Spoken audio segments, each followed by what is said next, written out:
Level 90, a crisis of corruption. Nopley is rubbing his hands together.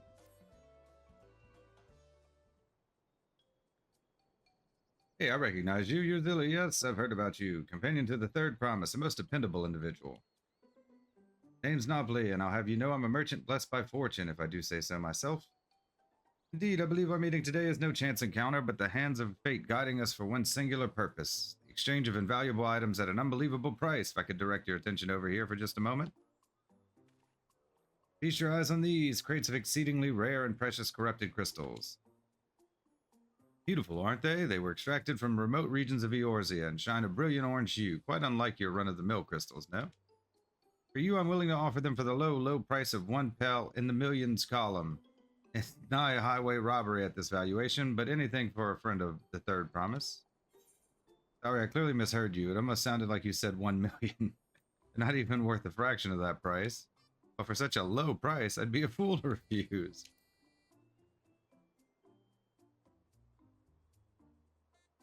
What do you mean? Considering how much it set me back to purchase them, the price I'm offering should be perfectly reasonable. Strange, these are precious crystals, are they not?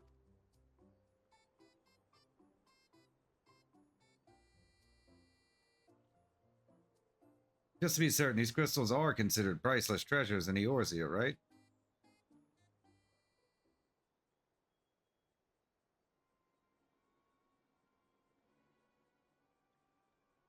Let me see if I'm getting this right. Not only are corrupted crystals commonplace across the salt, but they're also highly volatile. And in the past, you once used such crystals together with an elemental converter to do battle with powerful entities you call primals.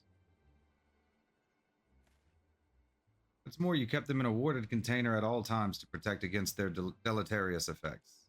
All of which is to say, no practical use for such crystals has been discovered, meaning no one with sense would ever bother to mine them. The peddler who sold the crystals to me never mentioned a word of this. He claimed they're extremely rare in Eorzea, which is why I decided to purchase them in the first place, even at the exorbitant price he offered. Naturally, I believed him, having never seen crystals of their like. Could you blame me? But if they really have no use. Have I, Nopley, the lucky, been swindled? Well, at the very least, I was able to learn about the crystal's true nature before selling them to some poor soul. Fortune hasn't abandoned me completely yet. At any rate, I'd like to verify whether these crystals truly hold no value. You'd be willing to help me look into this? I need someone I can trust, and that you'd be willing to share the truth with me says a lot. No need to answer right away. Give it some thought. If you've no interest, you're free to be on your way. If you decide to assist me, however, I'll be here waiting.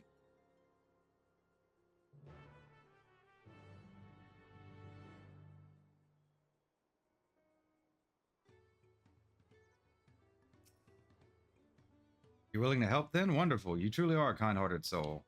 Now, before I go and confront the merchant who sold me these crystals, I'd like to look into potential uses for them in Tural.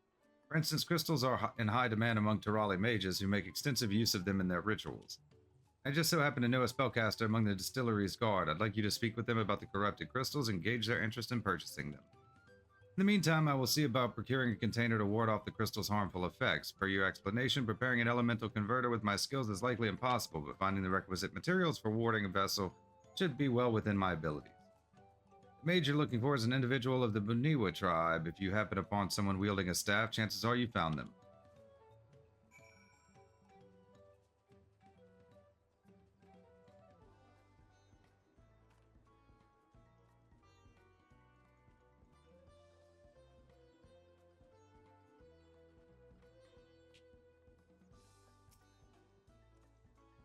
I don't know the first thing about crystals. I'm not an artisan nor a mage. Not you, then is it? They're all going to be wrong. We'll at least see what they say. Unusual crystals? Not interested. I prefer to keep my distance from peculiarities.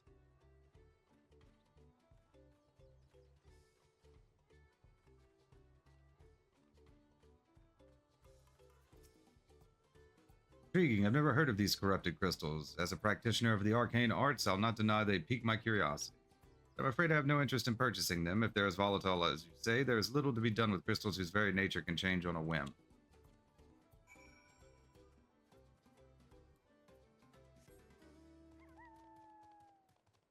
Just trying to get the ether currents.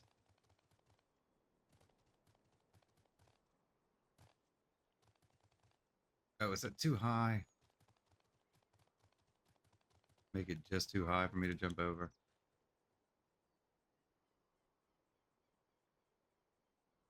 So even the mage was not interested. Nevertheless, I thank you for speaking with them on my behalf. Seems you were right. These crystals really are worthless. I may be unable to make back what I've lost, but there's still one thing I can do. I wish to stop that pernicious peddler from continuing his crooked ways. Will you help me? What a relief. Allow me to offer you a small token of my thanks. When you have a moment to spare, please come see me again. We must stop him before he has a chance to swindle anyone else. Level 90, a crisis of corruption. Complete. Level 90, to catch a merchant. Naupley is eager to put a stop to the pernicious peddler's malevolent schemes. Every moment we leave the peddler to his own devices is another opportunity for some unsuspecting traveler to be hoodwinked. We need to figure out where he's been and where he may go next. I'll ask around in Pello if anyone else has a similar run-ins with disreputable merchants. In the meantime, I'd like you to find the scoundrel and keep him in your sights by whatever means necessary. We can't have him leaving before we've had the chance to settle this matter, after all. I expect he's still in Urkapacha, visiting the markets to use his ill-gotten pell to stock up for his return to Eorzea. Like as not, he's inspecting the stalls at Ikawul's Inn. Ask after the Lalafell by the name of Gigamolo. But be discreet. Once you've found him, try to keep him occupied for as long as you can.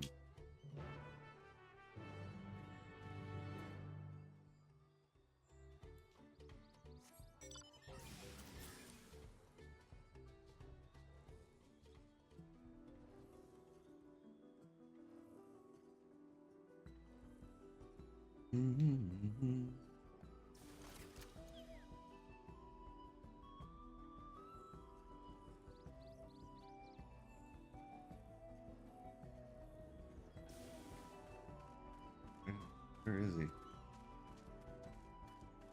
There he is. Ah, well, this is a pleasant surprise. To think that we would meet again here of all places. Do you recognize me, don't you? The merchant you spoke with on the ship to Tuliolo. I neglected to impart my name to you at the time, but I shall happily rectify that now. Gigamolu at your service. Since my arrival on the continent, I must say business has been booming. I'll spare you the details of my most recent transaction, but suffice it to say, I earned quite a handsome sum from a most generous young merchant. Truly makes the lengthy voyage here feel well worth the trouble. All that remains before I return to Eorzea is to purchase some commodities. Alas, ever since I felt the soothing waters of Panakapelu retreat on my skin, I can think of little else. Mere mention of it has stirred my yearning to avail myself of those hot springs once more. It's a pleasure to meet you again, my friend, but I must be going. Farewell.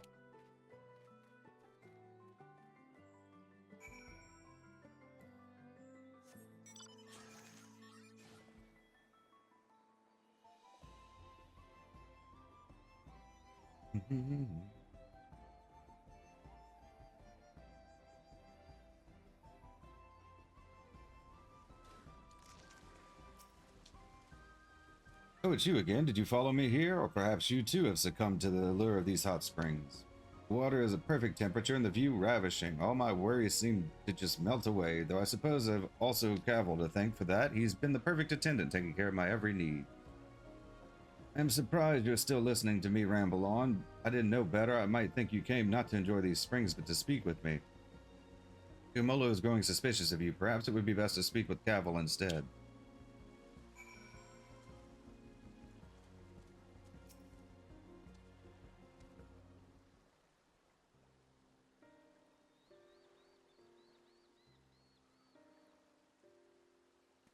Ugamolu truly did such an awful thing? I had no idea.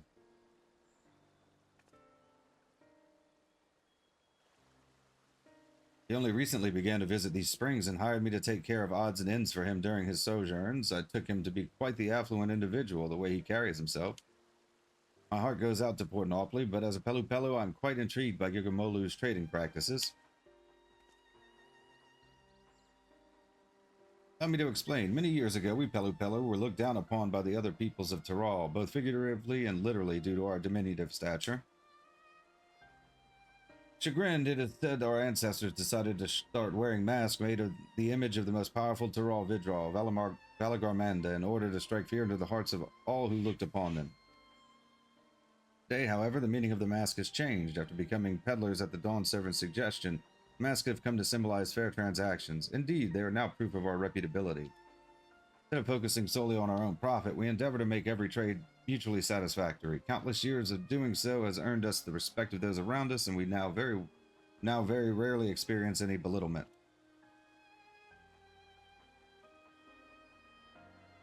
Yet it seems Gigamolu wishes only to fill his own coffers, even at the expense of those with whom he does business. It is a shame after what he's done, no Tirali will wish to barter with him again, no matter what quality of import he has at hand. I'll keep a close watch on him from now on. I don't want to see anyone else swindled out of their hard-earned pell. So given his present euphoria, I doubt he'll be doing anything of the sort anytime soon. That said, I'm sure Napoli must be anxious to hear from you. I have matters here well in hand. Why don't you return to him?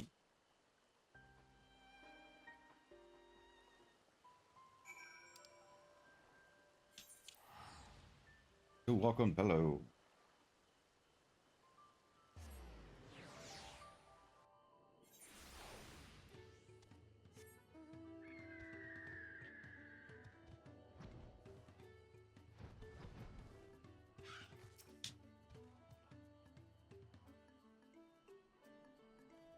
What? You met Gigamolu during your voyage to Taral. What a small world. In any case, thank you for lending your assistance once again. It's reassuring to know Cavill will be keeping careful watch of him. As for my investigation here, it seems I'm presently Gigamolu's only victim. I fear I won't be the last. There's no telling what underhanded tricks he'll use to procure those wares you spoke of, and I refuse to let him besmirch all that it means to be a merchant. I have a plan, but I'm going to need your help. Level 90 to catch a merchant. Complete.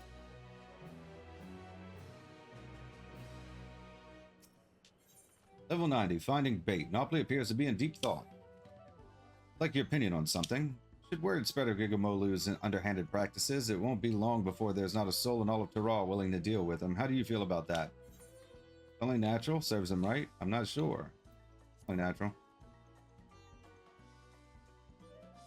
Indeed, yet I would be disappointed if by such a conclusion. After all, we'd lose one of the few merchants willing to voyage across the seas to do business with us.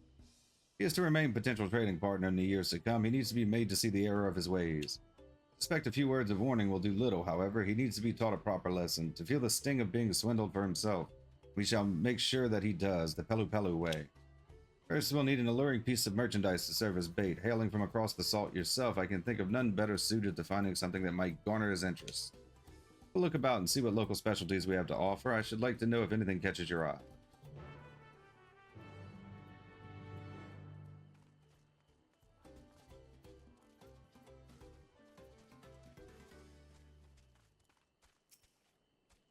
Something rare? I can think of nothing better than coffee plants. They'd surely fetch a handsome price, seeing as you most likely can't find them where you're from. Oh, so you can find them there. Well, in that case, I'd like to try your coffee for myself.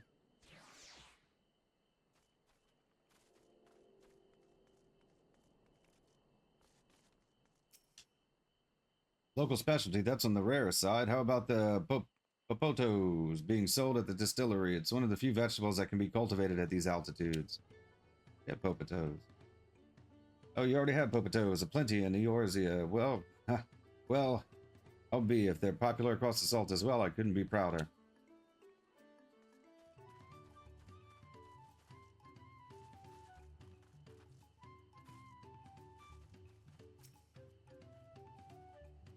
If it's for a merchant, they might be interested in our traditional dolls. They're believed to be good luck for business. I carry one around myself, as this so happens.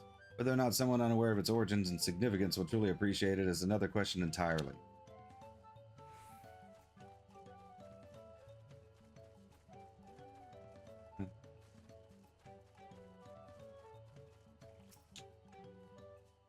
If you're looking for something out of the ordinary, I'd have to recommend an Uplon bristle hairbrush.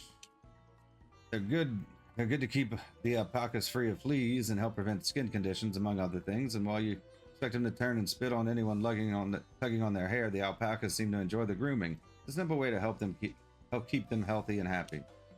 People can use the brushes too, obviously. The Uplon brushes, or is that Ulan? Ulan brushes help distribute natural scalp oils and strip the hair of leftover dead strands to promote a healthy scalp. It's surprisingly gentle on the skin too, so it's little wonder they've grown so popular. Popotos and coffee plants do not seem like bait enticing enough to draw Gigamolu's interest. The doll and hairbrush, on the other hand, May just be tantalizing enough. Report back to Nopley and inform him of your findings.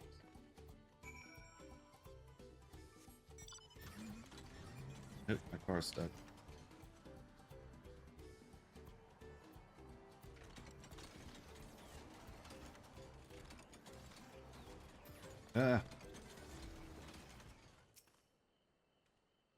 You have returned. I take it you found an item or two of interest?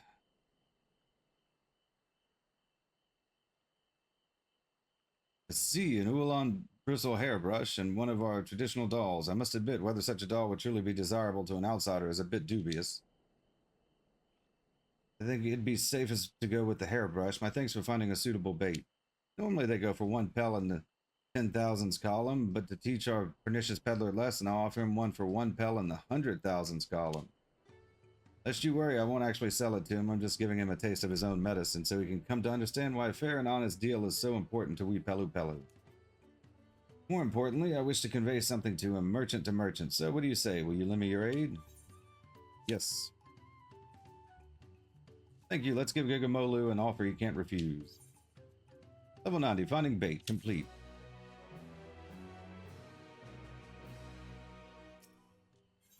Level 90, springing the trap. Nopley is of a mind to swindle a swindler. All that remains is for me to begin my negotiations with Gigamolu. However, even should I approach him, I expect he wouldn't be willing to bend an ear to anything I have to say. But if you, a fellow Eorzean, were to whisper in his ear of a merchant dealing in exotic wares he won't find elsewhere, I dare say his interest will be piqued. I expect he's still soaking in the spring, so try searching for him first at Panupelu Retreat. I will join you after procuring a suitable store of hairbrushes.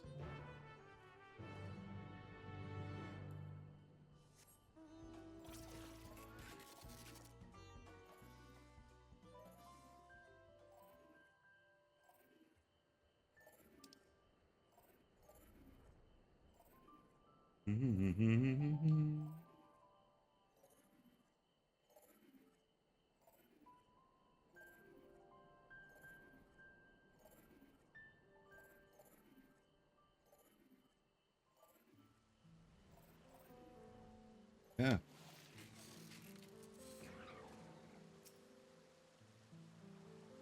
Ah, it is you again. I take it you too are unable to resist the allure of these waters.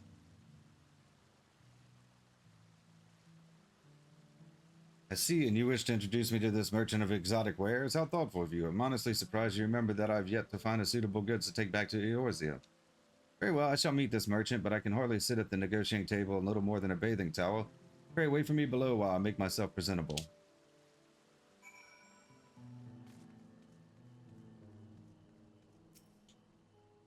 The following sequence will you be tasked with supporting Nopley's negotiations with Gigamolu. As the negotiations may take several minutes, you may wish to cancel any pending duty finder registration. Wait for the negotiations to begin, yes.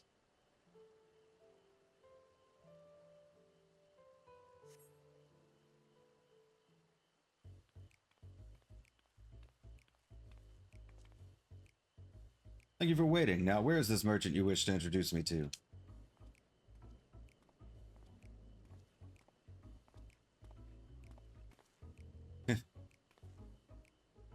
Nopley, I see. So you two were in cahoots. If you come to return the corrupted crystals, I'm afraid I do not accept refunds.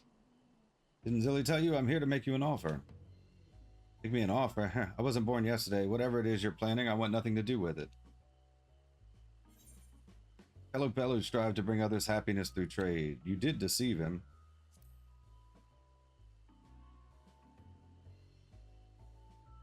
Did no such thing. I told him the crystals were rare in Tyrol, which they are. As a fellow merchant, he bears full responsibility for making an uninformed purchase.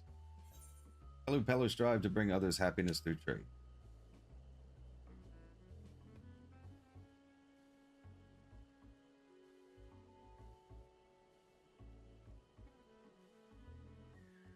Hogwash, you really expect me to believe I could benefit from another deal with him? This is not only for your benefit, but that of new customers you're certain to meet in future commercial endeavors. Upon my mask, I swear it. You can swear upon whatever you like. I still won't believe you. The only thing I trust less than your word is your meager eye for quality. Any product selected by your hand is one unworthy of my stalls. You want to at least hear him out? Picked it out myself.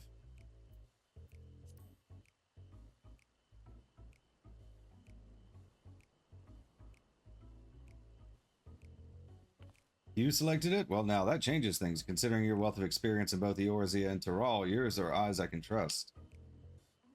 See, we have your attention. Then without further ado, allow me to present to you my premium selection of high-quality alpaca hairbrushes. Crystals are firm yet supple, gentle on the skin, and exceedingly pleasant to the touch. Even the most sensitive alpacas can't get enough of it. Indeed, I dare say these brushes are of unparalleled quality. I already have brushes for livestock in Eorzea. Furthermore, the market for such a commodity would be limited to farmers, all but squandering any chance to profit. I will not purchase a product merely because it is of good quality.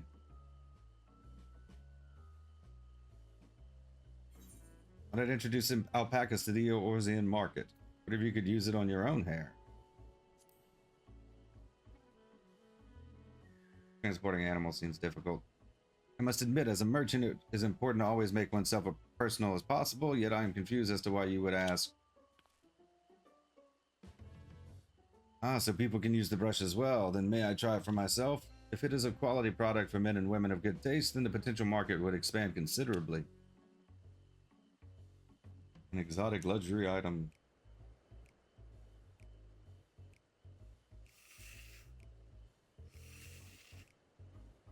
Oh my, this is quite lovely. The way the bristles gently caress my scalp, each stroke gliding through my hair like a gentle breeze, and somehow every strand falls perfectly into place. My hair has never felt so soft and smooth. Yes, consider me interested. I dare say the brushes will sell themselves to those with like-minded taste for elegance. Let us discuss payment. By my estimation, a single brush would be worth roughly 10,000 pel, give or take. Ah, speaking of worth, I forgot to mention one terribly important detail. The brushes are made with the hair of a creature indigenous to Tyrol, the Ualan. Specimens are painstakingly chosen for each brush by a master craftsman, paying close attention to the beast's age as well as the texture, thickness, and strength of their hair. Say a single brush is worth no less than 2 pel in the 100,000 column. I beg your pardon, 200,000 pel for a brush? You must be out of your mind. I shall take my business elsewhere. Wait, after purchasing the corrupted crystals from you, I'm in urgent need of funds. If you agree not to disclose this to anyone else, I'm willing to sell the brushes to you for half that price. You go so as far as to offer them at half their market price, and it certainly comes as no surprise that you like the capital. Well, I may not find more opportune bargain.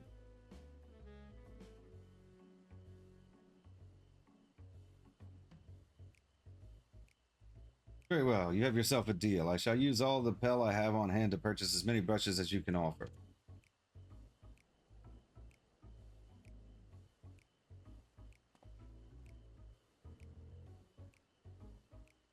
Yay.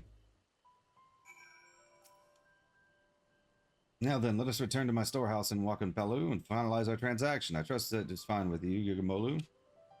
Indeed, I shall make a short detour to Ikavol's Inn to gather my things before joining you. Pray excuse me. Ooh, the negotiations went rather well, if I do say so myself. I cannot thank you enough for your assistance. Now the negotiations can truly begin. We should hurry back to Wakanpelu as well.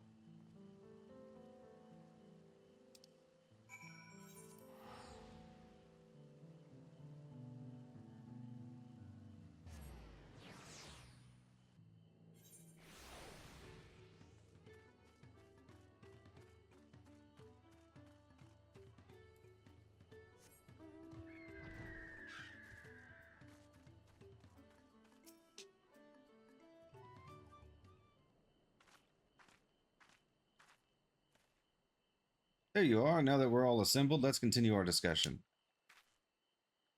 What is there to discuss? The deal is already agreed upon. All that remains is the exchange of goods. Are you sure? Even if I told you that the actual value of a brush is a single pel in the 10,000s column? What? You deceived me. Oh no, nothing of the sort. I merely followed your example. I do personally believe that a single brush is worth 2 pel in the 100,000s column. I also urgently need funds after purchasing those crystals, but more importantly, the brushes are of unparalleled quality.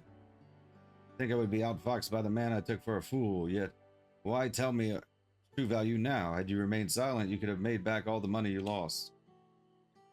I find that a strange question. Are we not both merchants? Rather than prey on one another, hoping to make our fortune in a single exchange, would it not be mutually beneficial for us in the long term to become trade partners? As far as I'm concerned, this is a chance I can't afford to let slip away. Foreign merchants willing to sail all the way to Tyrol are few and far between, and I certainly won't have the wherewithal to travel to Eorzea myself anytime soon. For all I've done, you would ask me to be my trade partner. I ply my trade in a city called Ul'dah, where the unspoken rule of business is to deceive or be deceived, to seize what opportunities you can and quickly move on. Long-term profits have ever been the furthest thing from my mind.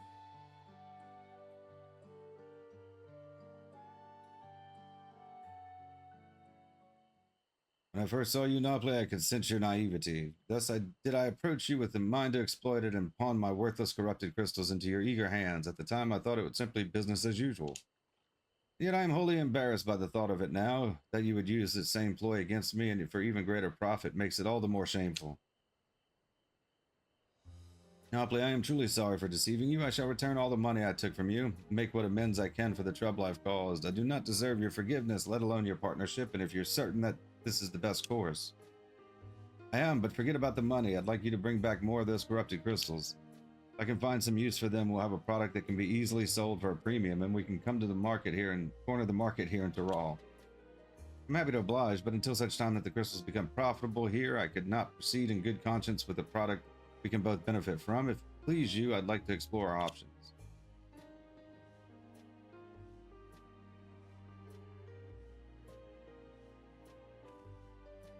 I couldn't have convinced Gigamolu without your help. Together, I believe he and I can bring others happiness through trade in not only Taral, but Eorzea and beyond. Prepared a small gift for you to show my thanks. Though it is hardly enough, I hope this is of some benefit to you during your travels. If you ever need anything, don't hesitate to find me. Level 90, Springing the Trap. Complete.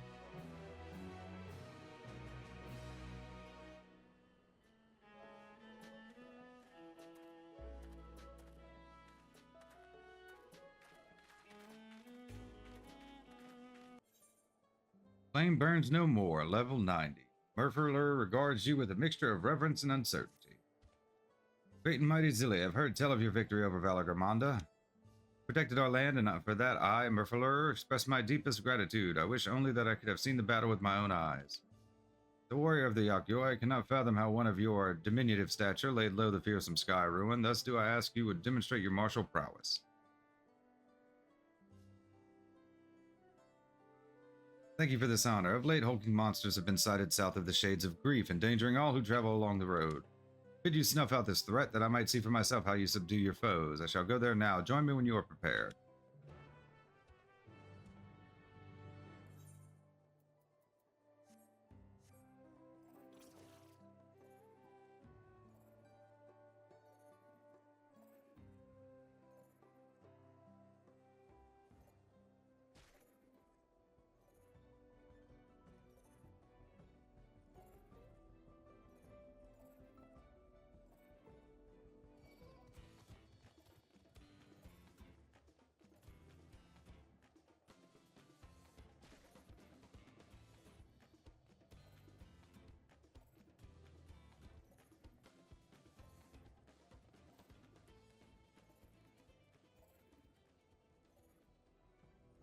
Murfurler. Glad am I to see you did not lose your way. As for this one, it made the mistake of picking a fight with me. There was another, but unlike its comrade, it had the good sense to flee. Not far, however, it stalks us from the shadows, yet thirsting for blood. These beasts are formidable indeed, possessed of strength equal to their keen senses. I would have you hunt down the one that remains. Follow its tracks to the southwest. Doubtless it will reveal itself to what it will see as a smaller, less challenging foe.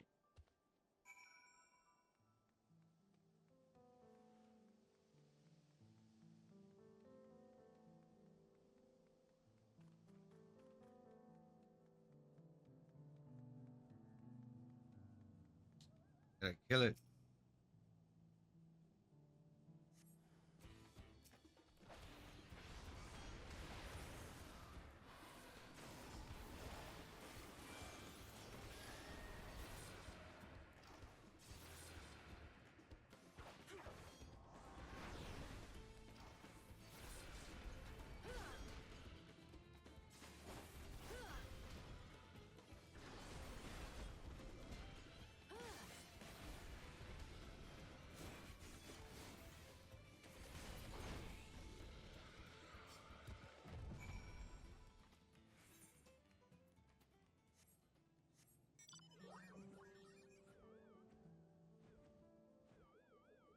What more will you have me do?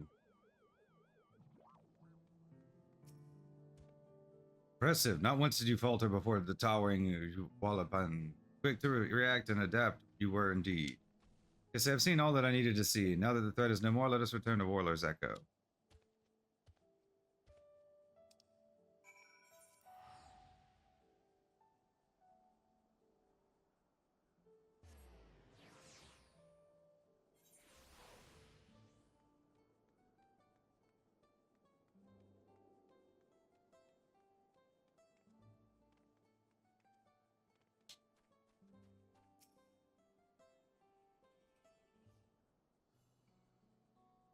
This has been an enlightening experience for me. Not often am I granted the chance to witness a warrior whose skill far surpasses my own. For years, I served as guardian of Kariorzar the Gracious, watching over the seal placed on Valagarmanda. I would have aided in the feat of ice, too, had the Sky Ruin not rendered our plans meaningless. You see, it is the duty of the Temple Guardians to drive off the dangerous creatures drawn to Valagarmanda's energies.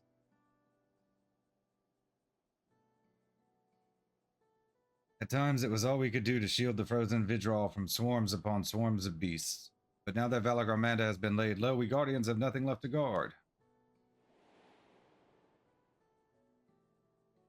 Of course, this is cause for celebration. Urkapacha, nay, all of Tyrol, need no longer fear the Sky Ruin's destruction. And yet, a part of me felt otherwise. Deprived of purpose, I relinquished my position. Because we killed Valagarmanda, Akojaja has a lot to answer for. Personally, I wouldn't mind if someone made my job necessary.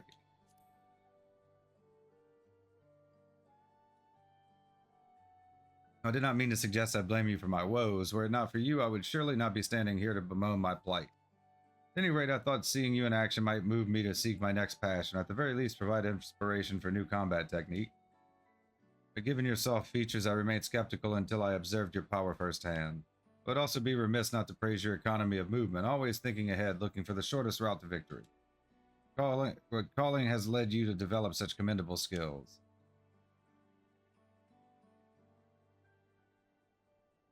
Ah, so you are an adventurer. Does that mean your life's purpose is the pursuit of adventure? How intriguing. Alas, much as I would love to hear your many tales, I will not keep you. When next you have a moment, however, it would be my honor to speak with you at length. Level 90, the flame burns no more.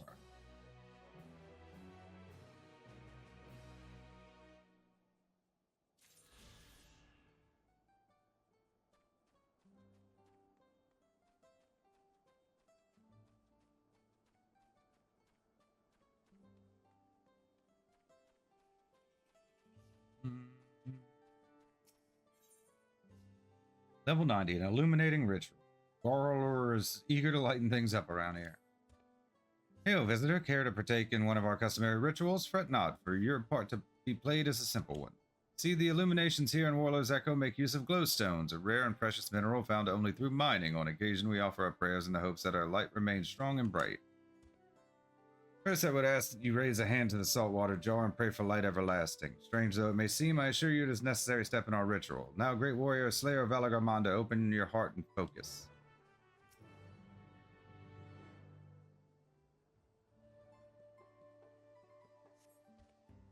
It appears your feelings were heard loud and clear. Let us proceed to the next step. Now that the saltwater has received of your prayers, you need merely sprinkle it upon the glowstone scattered around the village, and the ritual will be complete.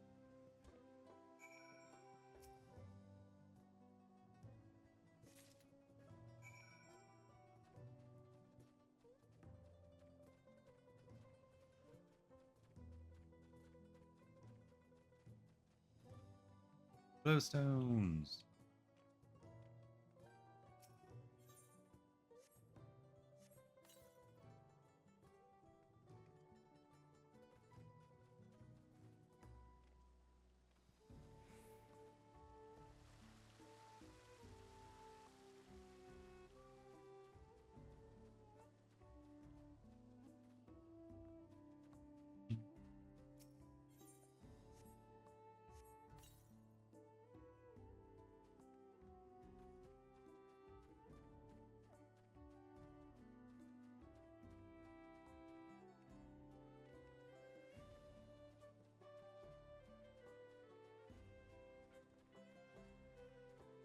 One more.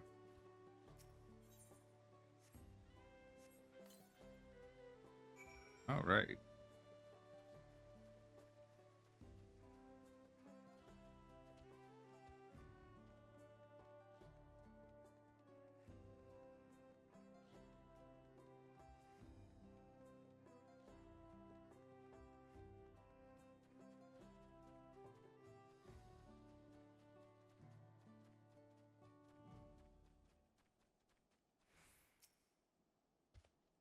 So you have successfully completed the ritual, and for that you have my thanks. Likewise, my fellow Yakyoi will be glad to know that an outsider has shared in our culture.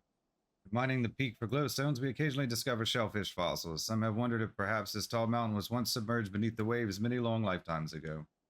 Stone's radiance is a reflection of their joy, shining all the brighter when offered water that smells of the sea, or so the story goes. Thus was our little tradition born.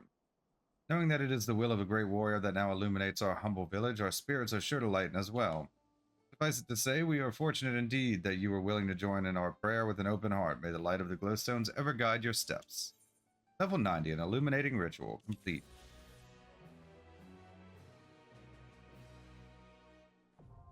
Urkapache, Ether Current attunement complete. Yay. Level 90, Sparks of Joy. Peripheral is interested to learn more about the adventurer's trade. Oh, Medzilli, I'm honored that you would return to speak with me again. Would you tell me more of your life as an adventurer? Help people in need. I go where I want and play it by ear. You could say I'm a jack of all trades. I see, so you travel far and wide, aiding others in myriad ways, and so doing earn your keep. I know of someone that might benefit from such assistance, a craftsman in urgent need of a particular material. Sites replete with this resource are overrun with fiery fiends, and those ill-equipped to defend themselves dare not brave them. Surely even I could be of some use in that regard. How would a true adventurer present themselves to a potential client? Again, I must request a demonstration, provided you are willing and able. I'm much obliged to you. The craftsman of whom I speak plies his trade in the southeast of our village. Let us pray he will be amenable to our arrangement. An arrangement.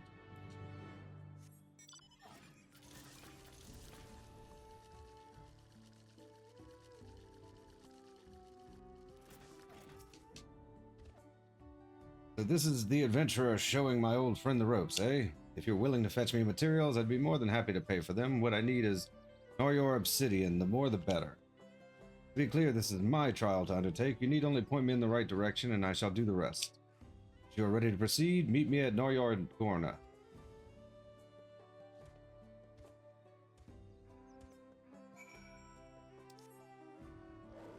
Here we go.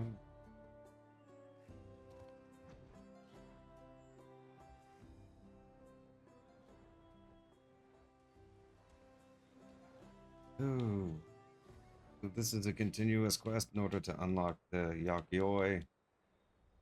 First one would have been Air Current, which is part of the MSQ.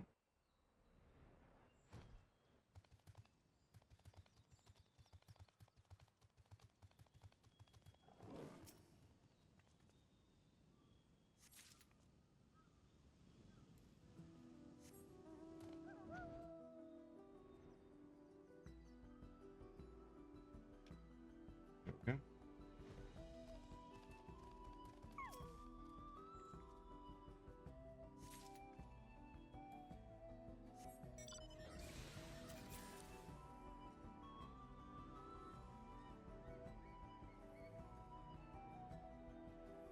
The other one.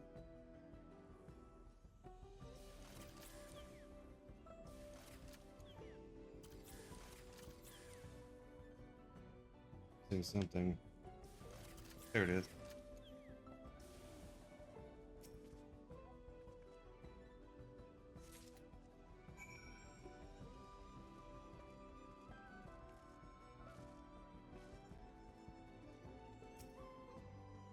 You managed to find the obsidian.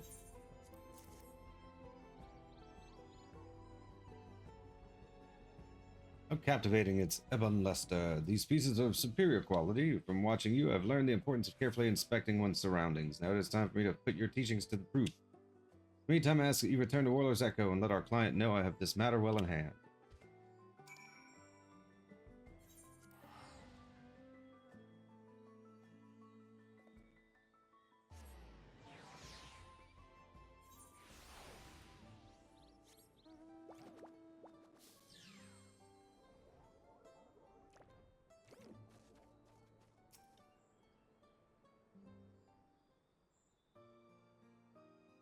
Welcome back. Judging from Murfree's conspicuous absence, I presume he no longer needs your direct supervision. May not know this, but Noryar obsidian is of historical importance to the Yakyoi. When our people still ruled the continent, it was valued for the ease with which it could be napped into razor-sharp weaponry, arrows, daggers, and the like. While it was our size and strength that enabled us to dominate the other people of Tyrol, tools like these were indispensable as well. How ironic that once we had subjugated the so-called lesser races, we would so easily avail ourselves of their metalworks instead. Thus was obsidian weaponry rendered a relic of the past, and the material relegated to accoutrement for which the village is now known.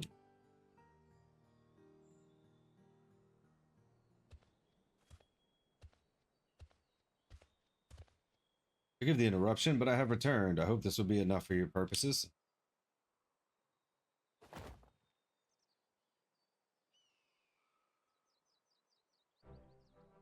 You hope. This is a tremendous amount, and all of exceptional quality, no less. You brought me a supply that will last for many moons to come. Please accept this payment as your reward. I've added a little extra as a token of my gratitude.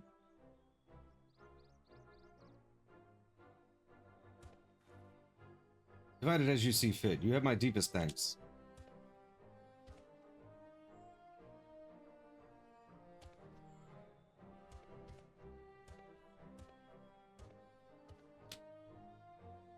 Perhaps I was too enthusiastic in my efforts. While he did seem appreciative, I realized now it was for far more than a craftsman working alone could possibly require. I doubt he will have need of my services in the foreseeable future. I must seek out other clients if I am to make a living. Yes, I am hard-pressed to think of any other prospects in the village.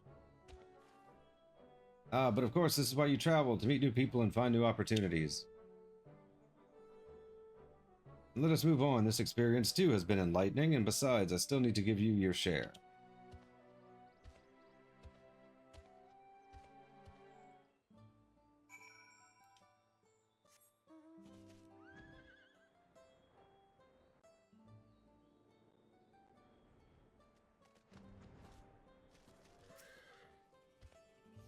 It has been a delight to learn your trade from you, rewarding, too, to discover that the mere gathering of stone can be enough to spark joy in others. After today, I can say that aiding others has given me a newfound sense of fulfillment. Alas, opportunities to do so may be lacking here in Warlor's Echo. If I have had some time to put my thoughts in order, I would be honored if you would advise me on my next course of action. Level 90, Sparks of Joy, complete. Level 90, A Giant's Footsteps. Murfler has been thinking long and hard about how he might best serve others. Greetings, I seek a new venture through which I may use martial prowess to aid others, but the fact remains that I am unlikely to find one in this village. Seems I have no choice but to beg the boon of your wisdom once more. Have you any ideas? Try asking around another village. Perhaps you could look for work as a bodyguard. Yeah, we'll just try asking around another village. Our closest neighbors are the Pelu Pelu of Wakampelu. Yes, perhaps the little ones would have need of a protector. Come to think of it, there are no few traveling Pelu Pelu merchants who employ bodyguards to defend them from beasts and bandits. However, I am unaccustomed to dealing with their kind and lack the confidence to approach them, especially given my unfamiliarity with this profession. Therefore, while it pains me to impose upon your goodwill once more, would you be willing to train me in the ways of the bodyguard? If so, I ask that you join me outside the village on the path to the Shades of Grief.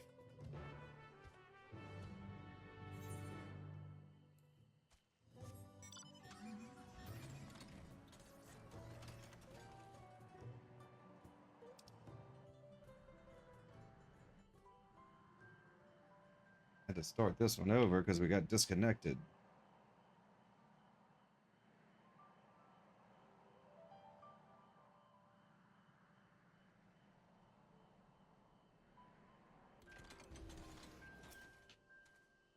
Thank you for joining me. Now, while I am no stranger to battle, I have only ever guarded a sanctum, not an individual.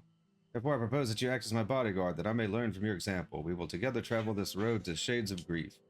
One time, before the coming of the Sky Ruin, it was our ancestral home. I should like to climb to the zenith and get a good look at the surrounding ruins, but be warned, these days it is home to many ravenous beasts. Okay, so we gotta do an escort mission. Come on.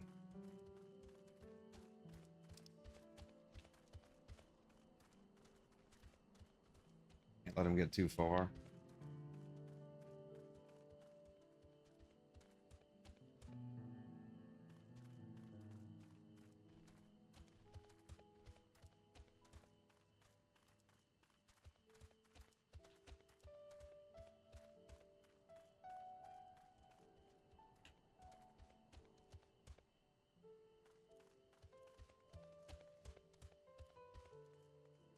Not exactly sure how far of a distance it is. Once you go too far, it's kind of too late.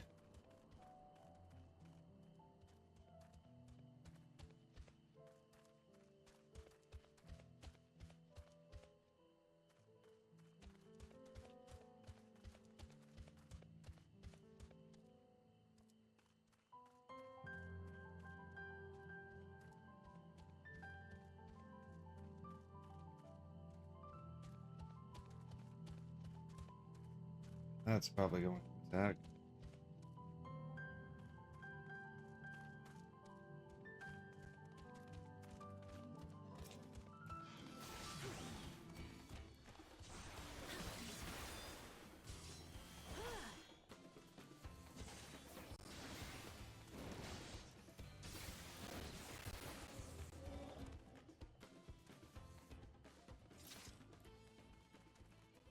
I didn't think we'd get through completely unscathed.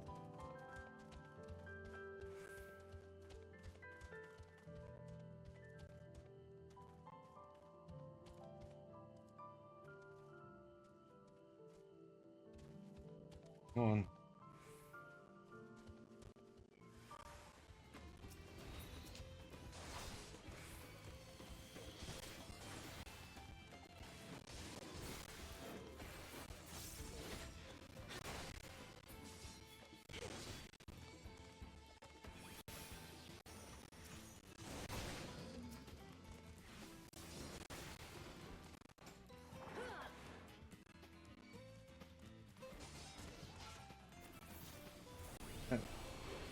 Wrong button. Oops.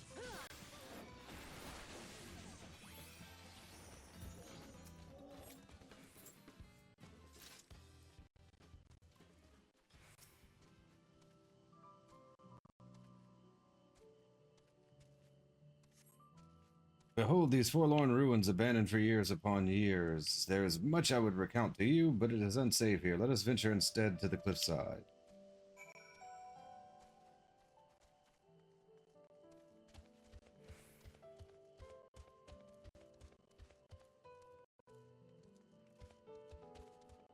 Hey, jump.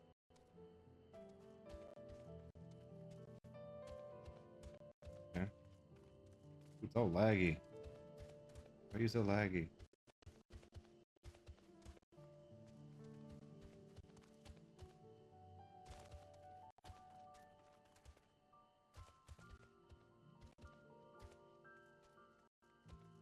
So laggy. Something wrong with the server? I mean, we just had an update. Always happens after an update. New patch. Yeah, I got DC'd doing this quest, so we're gonna finish it. I don't care how laggy it gets.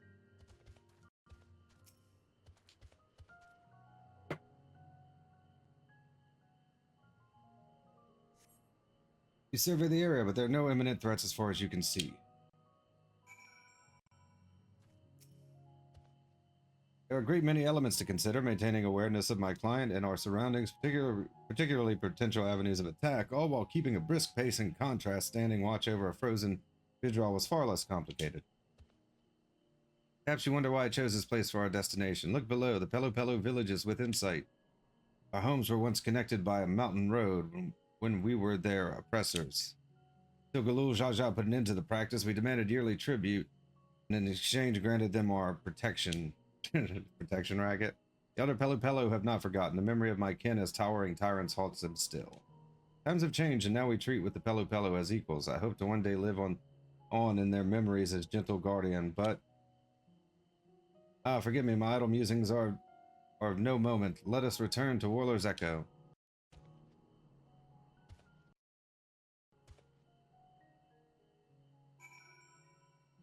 We may have to come back for the other ones if we keep getting, laggy like this.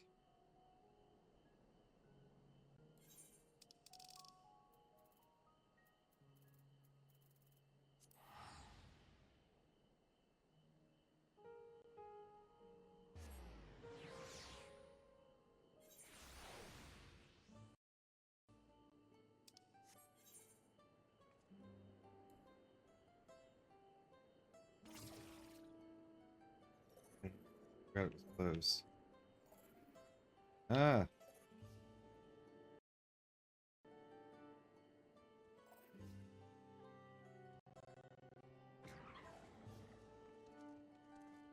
Screwed up. This is wild, yeah.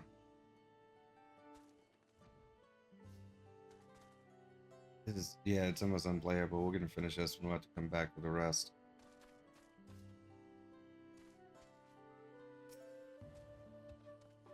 I'm in your debt. You have helped me explore a potential life's calling as a bodyguard. As a Yakyoi warrior, I have the power to show the Pelo Pelo that we are not all our ancestors, that we can offer them peace and protection as equals, not conquerors. I only hope they will prove amenable. Said I cannot begin to pursue this goal until such time as I find a client. That search begins now. Level 90, a giant's footsteps, complete.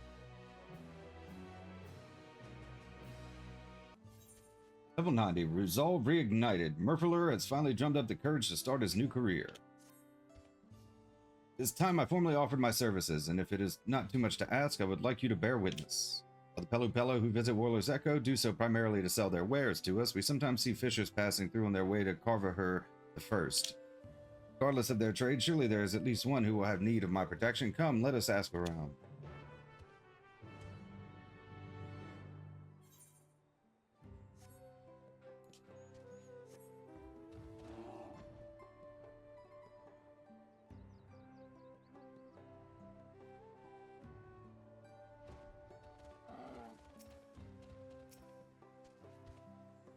I take it you're friends with this man? He just offered to be my bodyguard and, well, agreed without a moment's hesitation. Truth be told, I've always wanted to hire a Yakyoi warrior, but I was afraid the mere suggestion would cause him to laugh in my face. Nothing would delight me more than to visit Carver the First and fish my fill, but the place attracts a lot of mangy monsters. How am I to get any bites if I'm worried about something taking a bite out of me, eh? And it goes without saying that I wouldn't want to risk hooking one of those huge Piraruku unless I had someone to help reel it in. A Pelu Pelu like me might get dragged down into the depths if I don't drop my rod fast enough. Ooh, I can't wait to see how it goes. Come, let's get to it.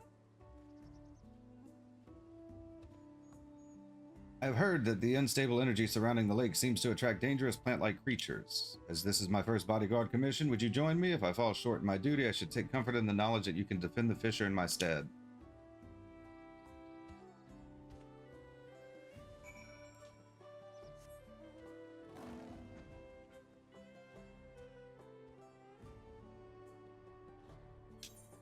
Where are we going? Oh, like way over here? Okay.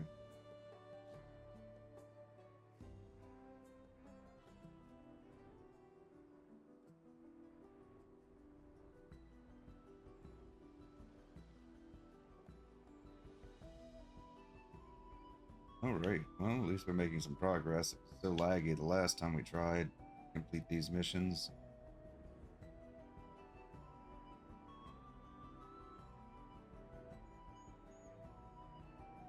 Worried we but have to wait till after the hotfix comes out.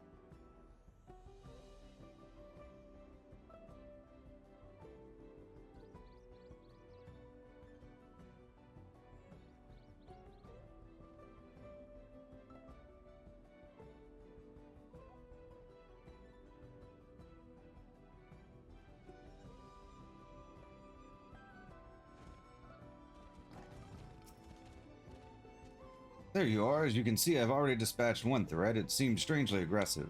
Perhaps I am overthinking it, but caution may be warranted. While the fisher and I lead the way, I ask that you watch our backs.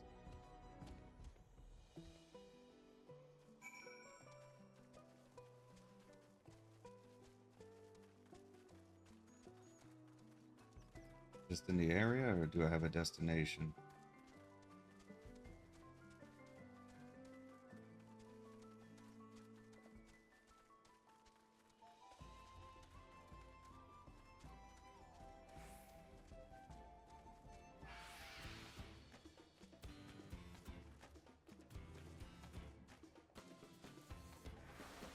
Oh.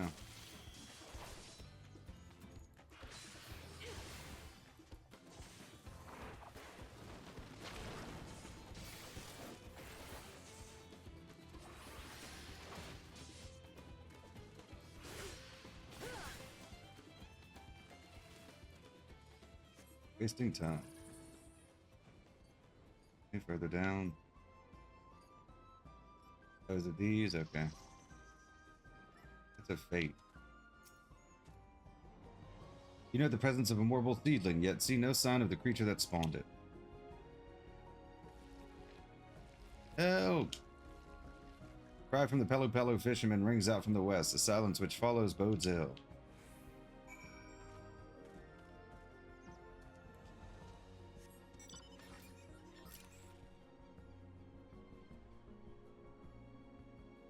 Here we go.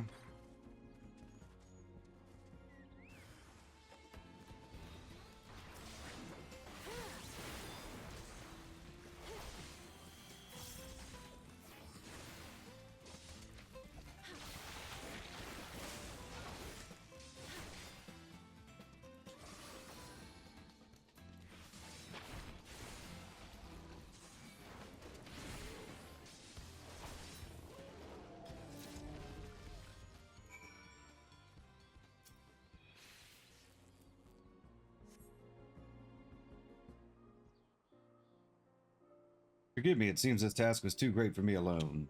Since the beast here had been affected by the energy of this place, but did not anticipate that it might also see them grow to such prodigious size. That is nothing more than an excuse. I failed my client and am unfit to be a bodyguard. Hey now, don't be ridiculous. You were so committed to protecting me that you didn't have a chance to fight back, that's all, especially not after that nasty blow you took. As far as I'm concerned, you did exactly as promised. You kept me safe. That's exactly what I would expect from a bodyguard.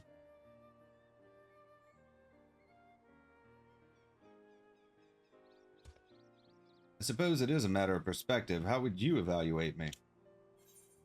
Fisher is unharmed, and that's what matters. No one does a perfect job on their first try. The client calls it a success. I'm not going to argue. Fisher is unharmed.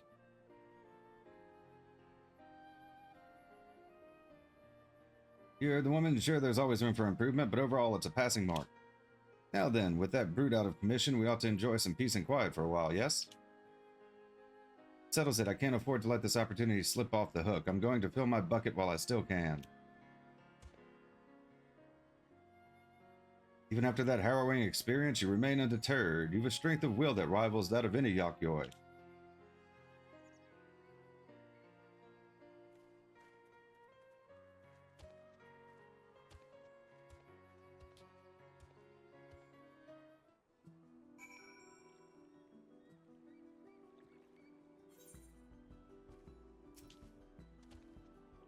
See, what did I tell you? Feast your eyes on this hearty haul. When it comes to fishing, being able to concentrate makes all the difference, and I owe it to the two of you for standing watch. Now to drag my bucket back to Whirler's Echo.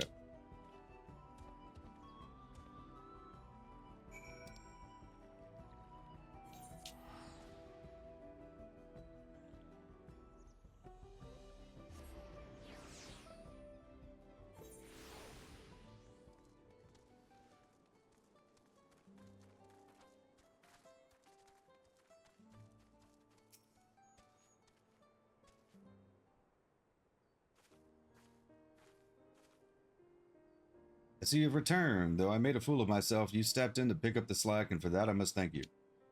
I'll reflect on this experience and use what I've learned to sharpen my skills. Doubtless it would not inspire much confidence in my future clients were they to see me falter as I did today. That's the spirit, big fellow. You know, most of us grew up hearing the old stories that the Yakyoi are just as dangerous as they look and people to be feared. You, my friend, you put your life on the line to protect mine, and that's a story I intend to share with my entire village. They'll see that you folks aren't so scary after all, and if they ever need a gentle giant to protect them, they should ask for Murphalur. Get him, Murph.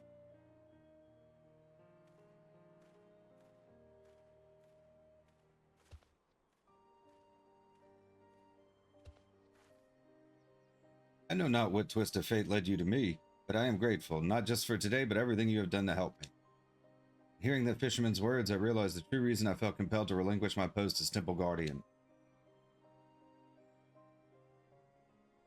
A great honor though it was, deep down I yearned to protect not a place, but the people, the living who have yet to finish their stories and be enshrined in memory.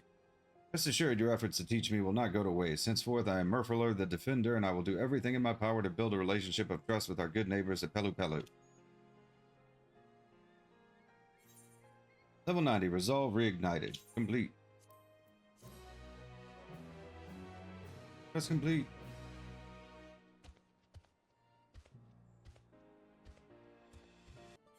Level 90, Brains and Brawn. Murphalur is in the market for a new client. We meet again. This occasion calls to mind a question I had been meaning to ask you. Do you recall the fisher who said he would sing my praises to his people? Rather than wait for his words to bring new clients to me, I want to take the initiative and travel to Wakan and sell my services. However, I am aware many Pelu are still intimidated by my kind. You wouldn't happen to know any there who could use a bodyguard with whom you may have worked before? Merchant named Nopley, you say? Perhaps you could make the journey to Wakan and speak to him on my behalf. Do not mean to suggest you will be going alone. I shall descend the cliff and wait for you just outside the village, so as not to cause a disturbance.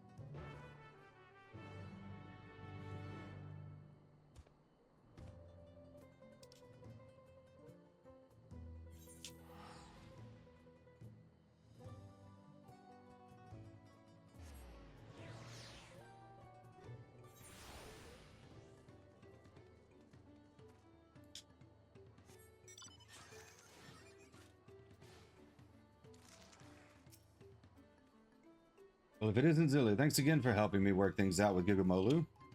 As for those corrupted crystals, I've stored them in a watered pot to contain their chaotic energies. The good news is, I think I know just how to put them to use.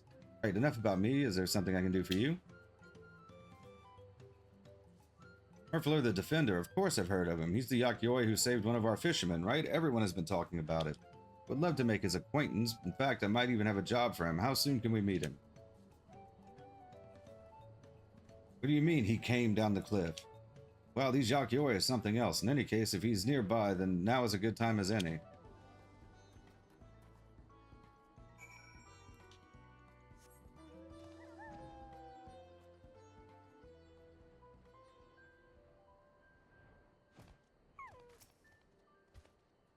So you brought your friend Nobley, was it? I thank you for your introduction.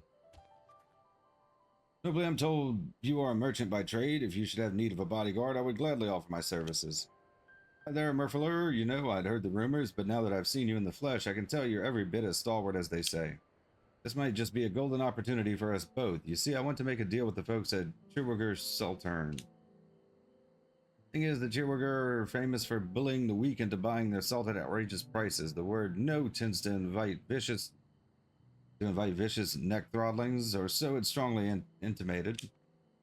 Hey, I like a good challenge, and as long as you have my back, I'm sure I needn't fear for my neck, right? So follow me. With your help, it seems I have already secured another commission, yet I must confess a feeling of unease. The Chirwigger cling to a glory of the old days when the Yakyoi ruled over all. Their eyes to wield violence and take that which they covet is right and true. Regardless, I shall do whatever it takes to keep Nopley safe.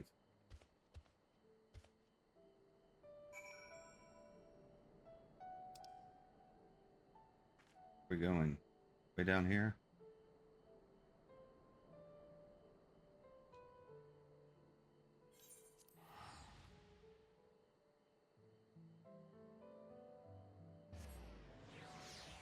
Trafalgar.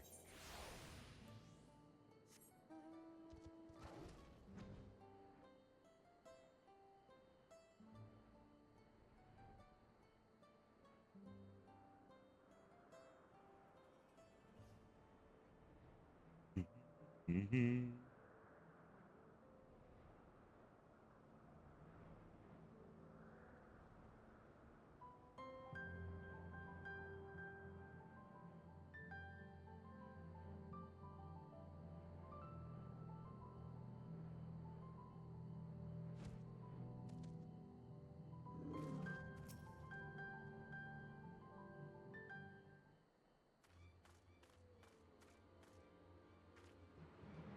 I just wanted to barter. What offense is there in that? Greedy tongue this one has. The divine blessing is not for him. Surrender coin and be gone. By divine blessing, they refer to their salt, and Nopley is in no position to bargain. The best course may be to retreat. You're here to protect and support him. You would ask your client to abandon his hopes?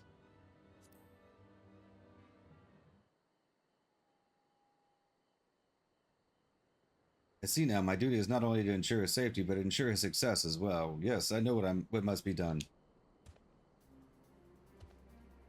I am he who is named Murfalur, and any who lay hands upon this Pelu Pelu shall suffer the same violence tenfold. Murfalur, the temple guardian, slayer of many monsters, his stories all know. And that one is friend to Wuklamat, who bested Valagarmanda on holy ground.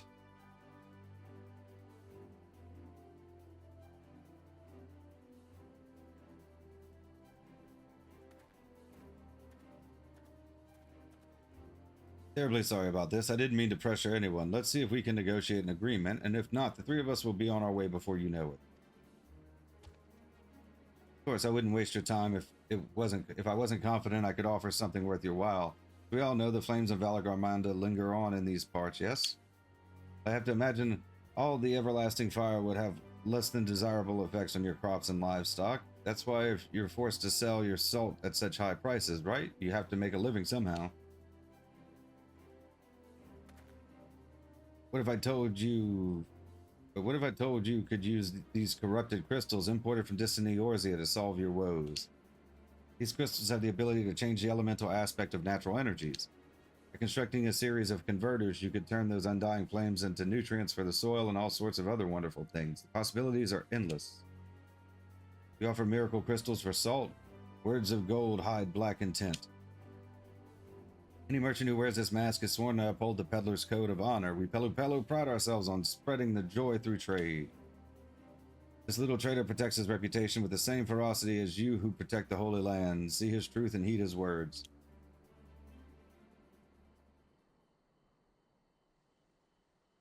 Corrupted crystals turn fire to earth, fill soil with life and Urkapacha with green. False promises all. Little one offers nothing for divine blessing. Begone.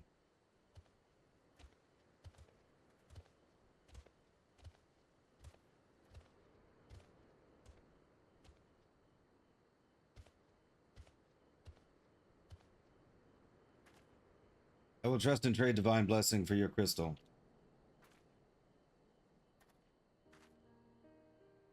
You cannot tell Chiriga apart, but we met before with Vorpalor. Wuklamat saved me from Mountain Bird.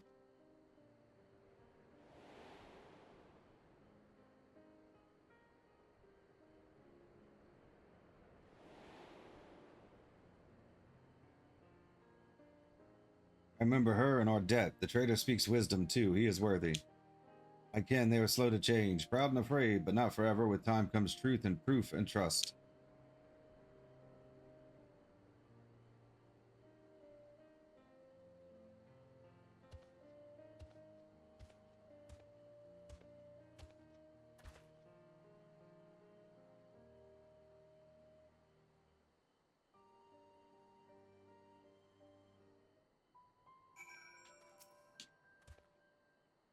Of all your many connections forged here in Tyrol, I never dreamed one of them would be a Kirwiger. Now then, we probably shouldn't wear out our welcome. Let's return to Warlor's Echo.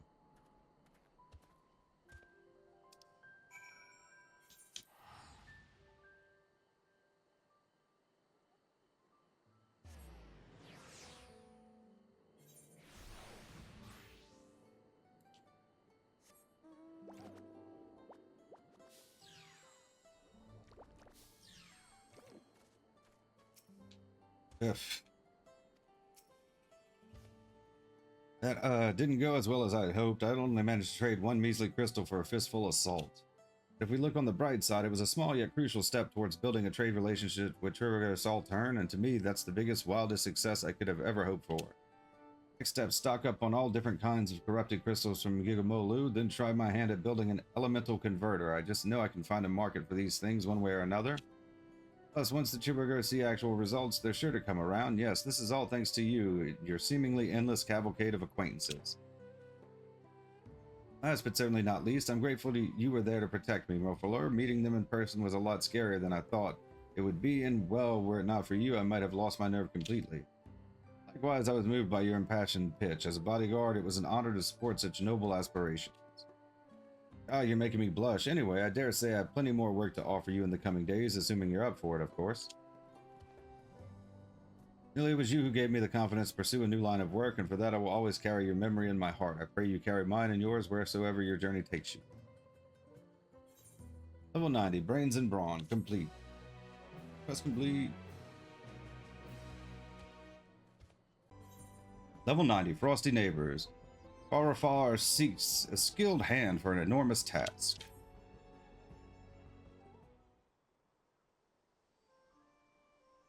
Ah, traveler from across the salt. Greetings, you may call me Farafar. You seem the type to have friends all along the width and breadth of our continent. Do you by chance know any particularly skilled artisans? If you could introduce them to me, I would be eternally grateful. You are a deft hand at crafting? Well, then I am in luck, as it is all of Warlor's Echo. We are under threat, you see, and require the help of one such as you to survive.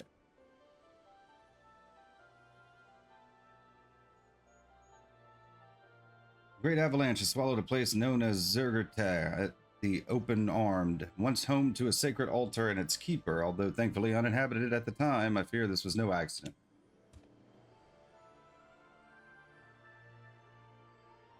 Oh, this destruction was caused by the snow spirits of Urkapacha. While we Yakyoi live in harmony with these spirits for generations, they have as late become possessed by an inconsolable rage. None know why, and attempts at reason have only stoked their anger further. Like elementals? There is, however, a way to quell the spirits, a ceremony known as the Pact, which must be performed at the altar which was once so carefully maintained. An old friend taught me this. Yet therein lies our problem. The avalanche swept away much of the altar and its surroundings. We must repair quickly so the rite can be performed. If we fail, all of Urkapacha may succumb to the spirit's wrath. I like a challenge, but I want to see what I'm working with first. I'm having trouble imagining the extent of the damage. I like a challenge.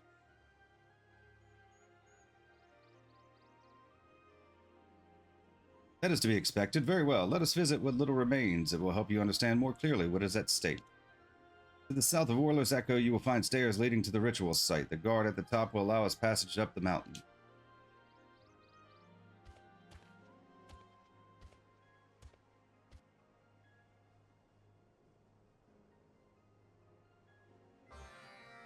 Society quest accepted.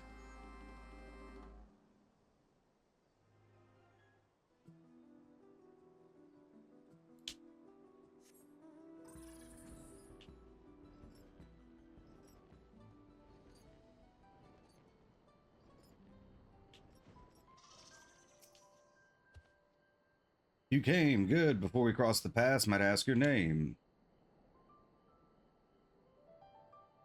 Wait, the very same who felled Valagramanda? My apologies, I had no idea I was among one of our saviors.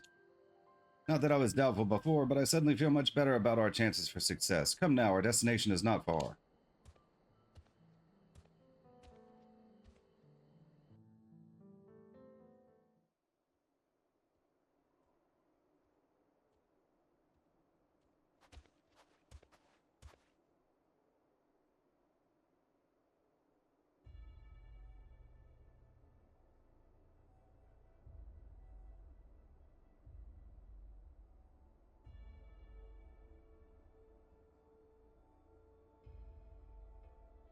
This is what remains of Zergate the Open Armed. The damage is unlike anything I have ever seen. Even our histories contain few stories of such destruction.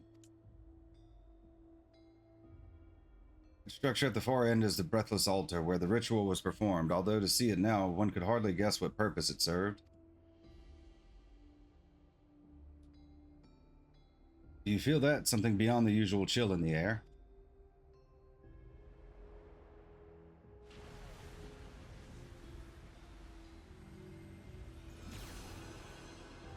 Woohoo!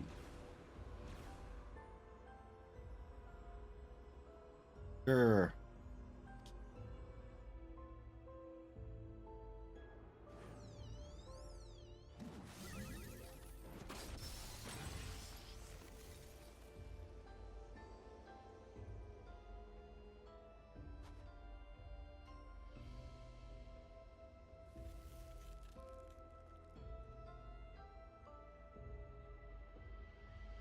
Hmm.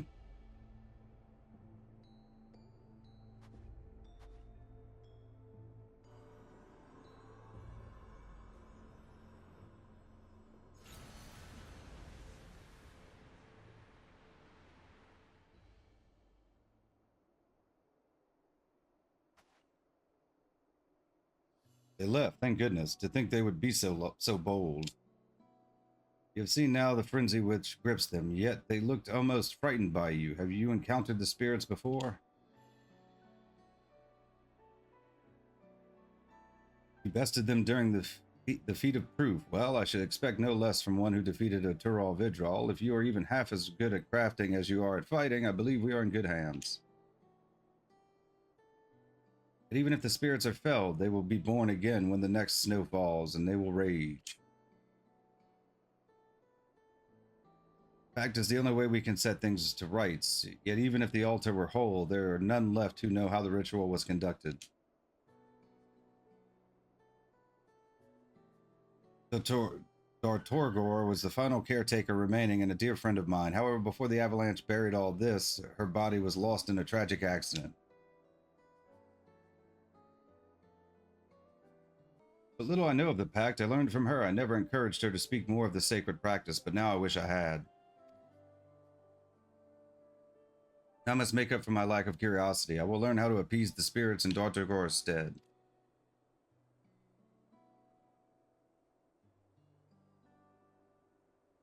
For many years she was Urkapacha's silent guardian, and I shall take up the mantle she left behind. Now that you have seen the scale of the undertaking before you, I ask you once more, will you join me in rebuilding Zergate the Open-Armed? Count me in, I'm interested to see this pact for myself. I was fated to meet that spirit again, it seems.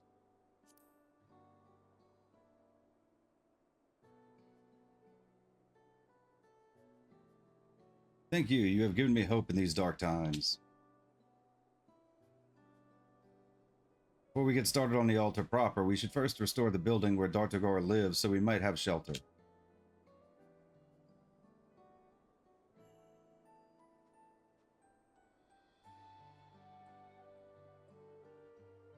It was, fittingly, called Warmth, and she lodged there with the other caretakers. It should make the perfect base from which to conduct our restoration. Rest assured, I do not intend for just us to shoulder the burden. We would do well to recruit a few more pairs of helping hands. I suppose that will be my first request. Please ask around Warler's Echo for anyone willing to lend their aid, and I will make what preparations I can for the work ahead.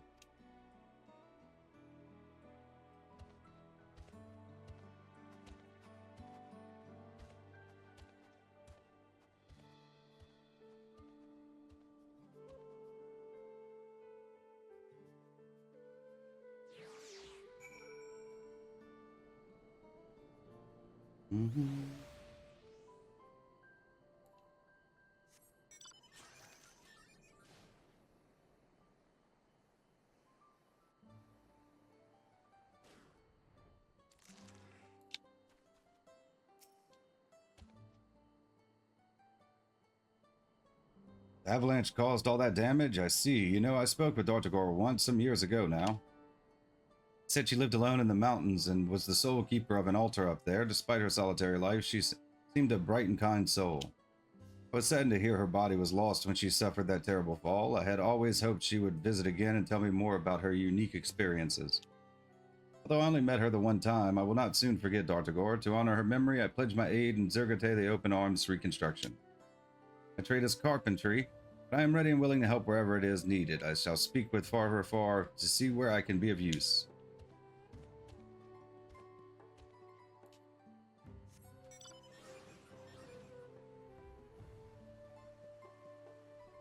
Here.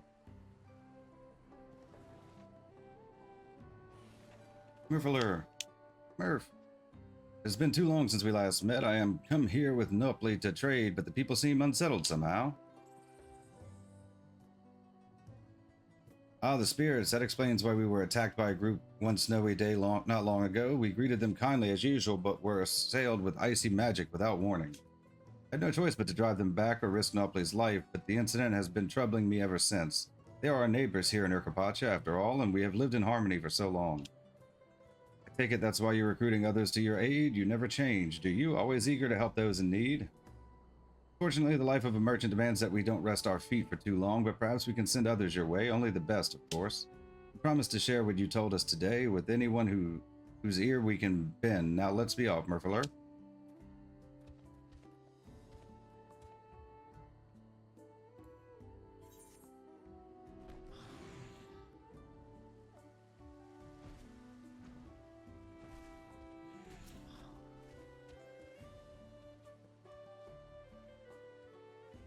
Spirits have been acting passing strange, it is true. Their usually harmless tricks have become malicious, with merchants and other innocents being attacked unprovoked. Usually they appear on snowy days and invite passers-by to frolic under the falling flakes. What could have gotten into them? Regardless, this problem affects all of us in Urkapacha. If repairing the altar will help, then my supply of masonry is at your disposal.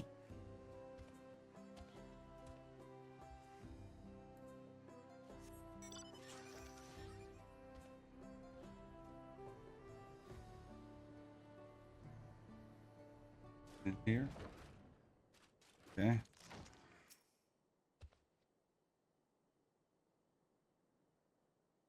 You need help rebuilding Zigurta the Open-Armed? Ah, I know the place. A group of Yakyoi lived up there and looked after an altar, right? It's quite the trek, as I recall. They would visit from time to time. Knew there weren't many of them left, but hadn't heard the last of them had gone. Terrible news, but if you're going to rebuild their legacy, you'll need brawn, and I have plenty of that to offer.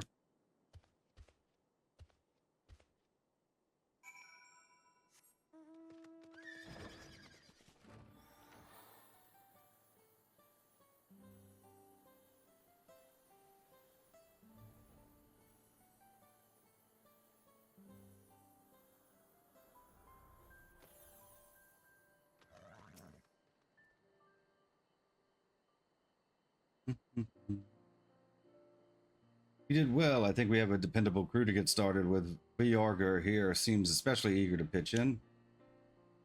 If I may, Farafar, I can do much more than shovel snow and haul stones. I am willing to assist in planning the reconstruction from start to finish. With you in charge of the larger picture, I can assign people to work where it is needed most. Having overseen many projects of this scale, I believe this to be the surest path to completion. You would do all that? Then I would be grateful to accept your help, Valyugar. You are most welcome to it. Now, before we get started, do you happen to know where Dartagor's living sepulchre can be found? Upon it must be engraved stories of her life and work. It may shed some light on the mysteries of the snow spirits and the pact itself.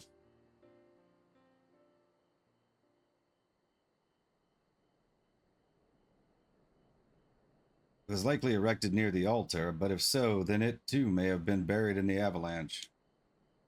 See, well then, since the snow must be cleared away anyways, we can search for the sepulchre in the meantime. We will find it, I am certain.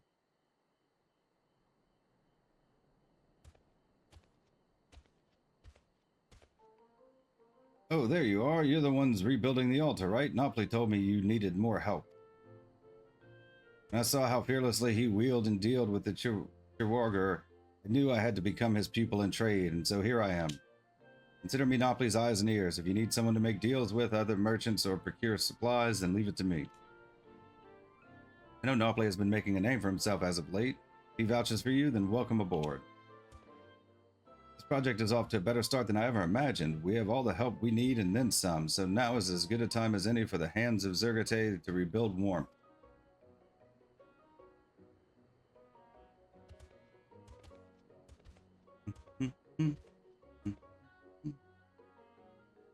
Speak to me when you are ready to use those expert skills I recruited you for.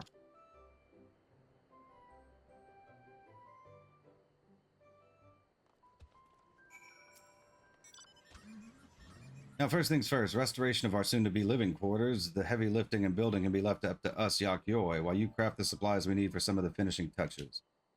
If we are to live among these frozen peaks, we require flooring which will insulate us from the cold. The space is large, so we'll need a few boxes worth. Can I count on you for that? Here should be everything you require for the task, but if by chance you run out, Werferter will provide you with more.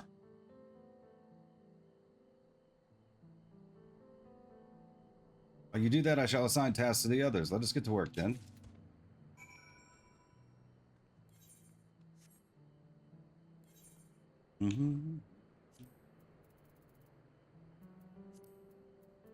Yakyoi. Warmth repair supply. Lord, I haven't done any crafting in a while.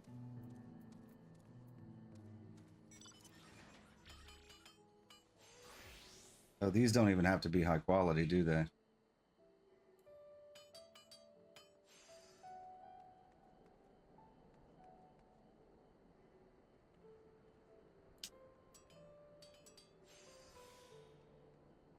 The one that gives me all my stuff back.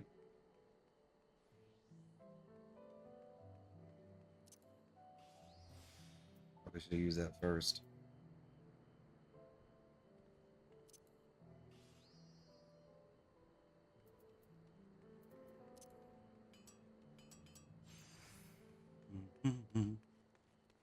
Groundwork's gonna be double.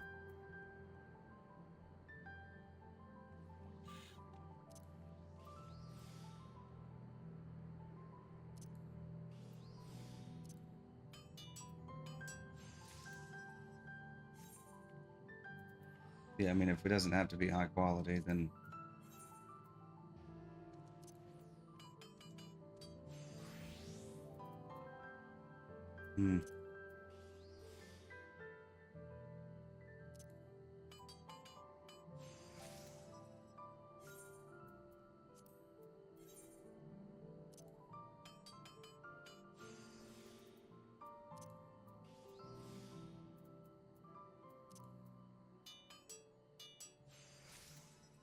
all right. I mean, we don't need experience, so there's no point in making them any better quality than this. How goes the crafting?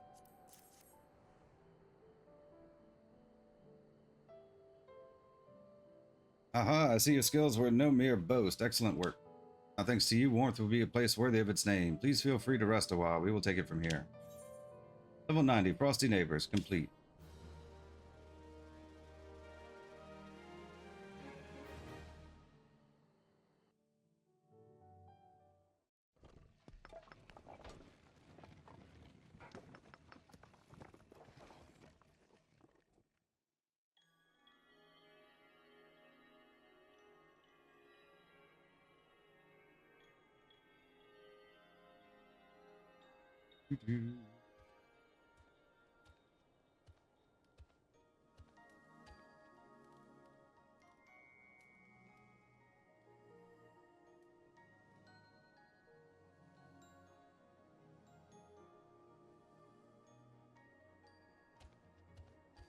Why everyone works so eagerly as if they've forgotten entirely the biting cold without.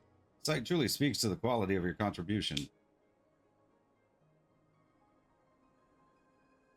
The road ahead of us is long, but I am glad we have taken our first step upon it together. I hope you will continue to lend us your expertise.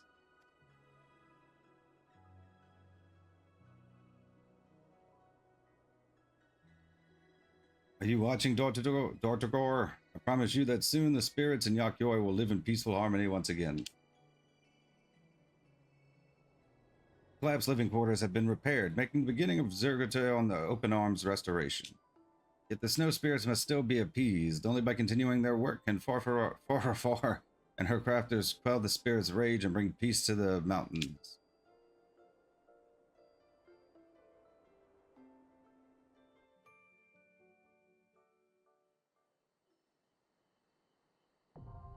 The Hands of Zergote. Society quest unlocked. Your reputation is increased to friendly.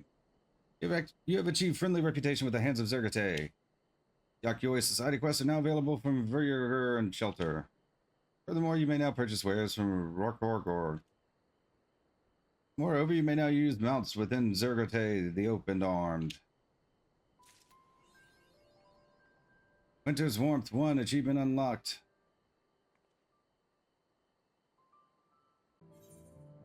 Level 90, still as stone. Far seems pleased with how work is coming along, most of it anyway. Your work thus far has been greatly appreciated. Each time I look upon our progress, I am impressed anew at everyone's diligence. We have already moved on to our next step, building the stonemason's workshop.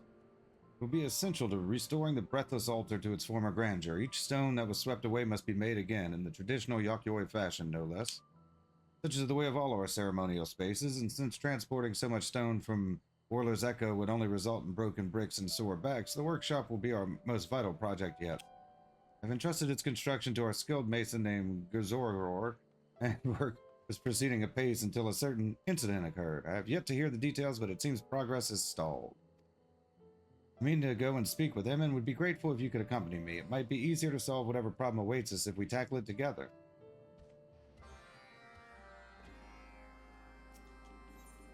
Proceed to Ziggertal, the open armed, yes.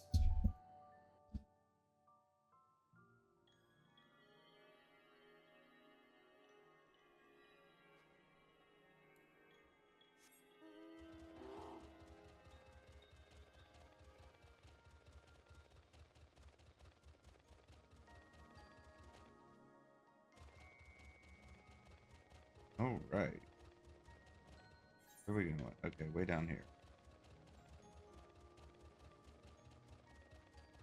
Look at him work.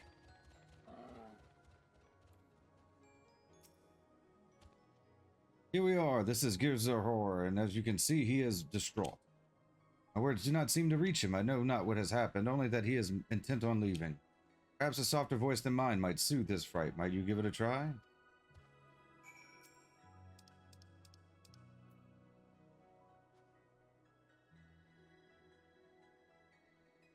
Apologies for ignoring you before. I was panicked and barely aware of my surroundings. I should probably explain why. While I was going about my task for the day, I caught sight of one of the snow spirits. It pranced about playfully and approached, then pelted me with icy magic. Managed to flee before I was impaled by a frozen spear, but now that I have seen the extent of their wrath, I cannot risk my life working here. I warned everyone to be wary of the spirits, but it seems I failed to convey just how dangerous they could be. And while I understand Gizahor's fear, the attack only emphasizes how crucial it is for us to complete restoration of the altar, and for that we need his expertise. Could you come with me to Warlor's Echo and help convince our mason to return? There must be some way to sway him.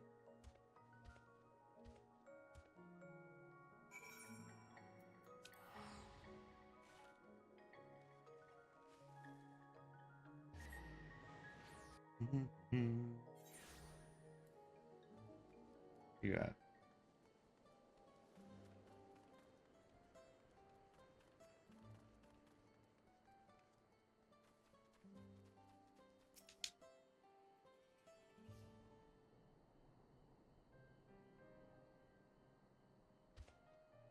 Oh, I remember you. Apologies, but if you mean to convince me to climb back up that mountain, I must refuse.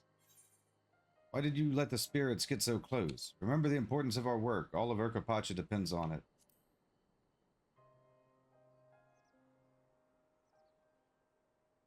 It was as I said, the spirits seemed inviting, but then their mood turned foul so quickly. But I understand now, if I was taken by surprise so easily, others might be as well. That is precisely why we must restore the altar, is it not? Yes, I understand your point. Yet the very memory of that terrible moment sends a chill down my spine that keeps my legs firmly planted here. I understand your feelings, Gizahor. I feel them too, yet Dawntrail was courageous in the face of all that, and so must we be. Dawntrail, the one who lived in the mountains before the avalanche. Yes, she once told me that the spirits had been there since ancient times and wrought calamity upon any who dared to encroach upon their home. When our forebears settled there, they were battered in avalanches and snowstorms until they performed the pact for the first time. Ever since the ritual in the altar, it is performed upon served as the foundation for a peaceful coexistence with the spirits.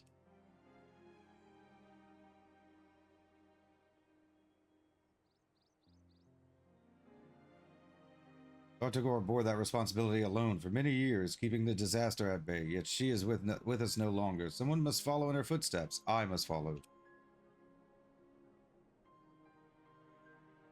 You take on this burden even knowing full well the danger it poses? Dawntrail would have wanted it this way. When she would descend from her home, she would stay with me. I treasure each and every one of those memories.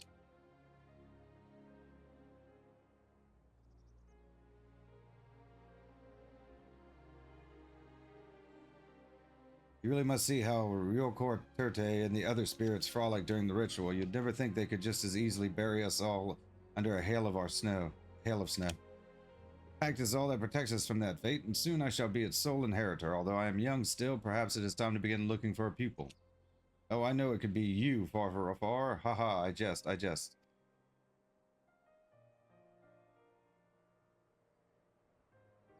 was our final conversation. On the way back, she suffered that terrible accident. We kept the memory of the pact alive in Warlor's Echo. Had we maintained the roads leading to and from the altar, then Dawntrail may still be with us. Her loss was a tragedy of indifference. Yet the memory of her devotion gives me courage. That and the presence of Zilly, who so bravely stood before Valagarmanda. Zilly? That's Zilly? Yeah, that's me. You travel from across the salt and risk life and limb for Taral, and if you can do that for us, I should not balk at doing the same. I am no fighter. If the spirits were to attack again, what would I do? Fleet of warmth, you'll be safe there. Hurl a few rocks at them.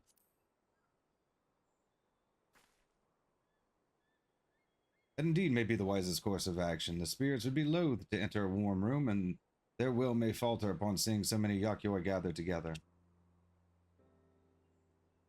I think I can manage with that. Very well, far, I shall return to the hands. Before I do, I must confess something. I was so flustered during my flight from the spirits that I dropped my most important tools. They are lost to the snows now, and I fear I cannot work without them. But you can see to that, right? Surely a set of stonemason's tools, chisels, and the like, crafted by your hands will serve as a fine replacement for what Gears of Horror lost. I shall provide you with all the materials you need.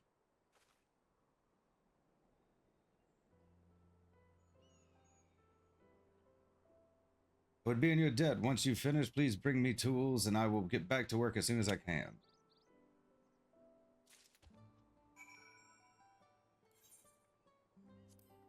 We need a set of Master Mason's tools.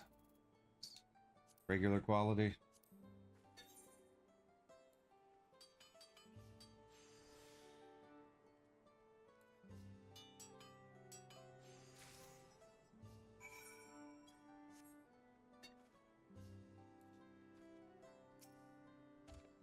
What do you have there? Might I have a closer look?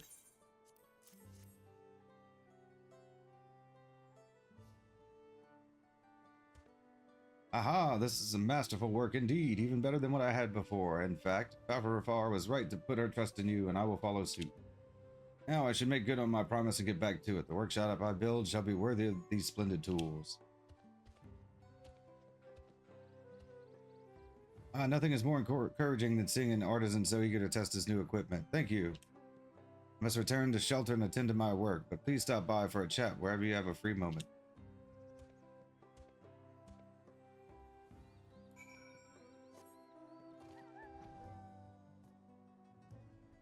Give me shelter.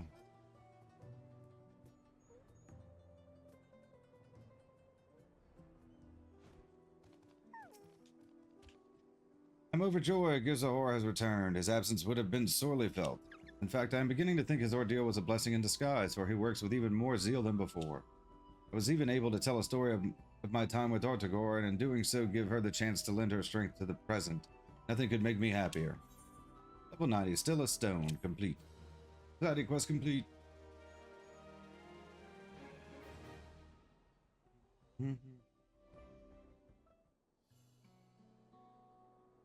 Progress.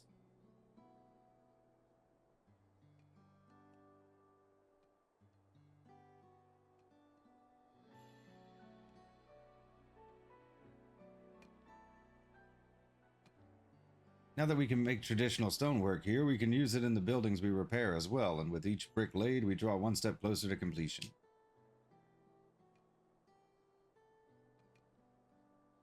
Patterns you see are among the oldest used by our people. Many depict scenes of us living side by side with snow spirits, and making them has been quite the educational experience.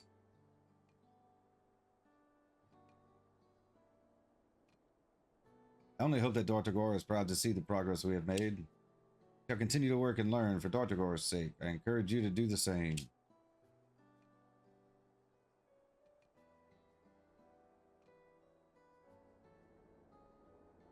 Construction of Mason's work has been completed, allowing for the creation of traditional Yakoi stonework.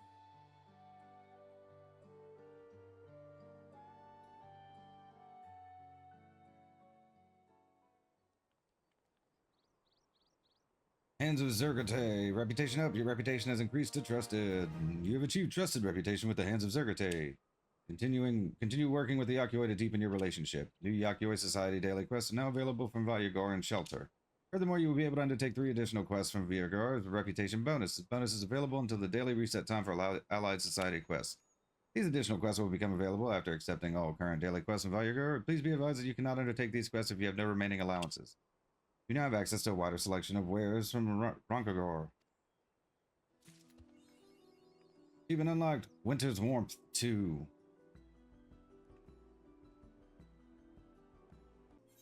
Level 90, Buried Memories. Far would send someone into Warler's Echo. What perfect timing. I was just about to make my way up the mountain, but now that you are here, there is a small but vital task I would entrust to you.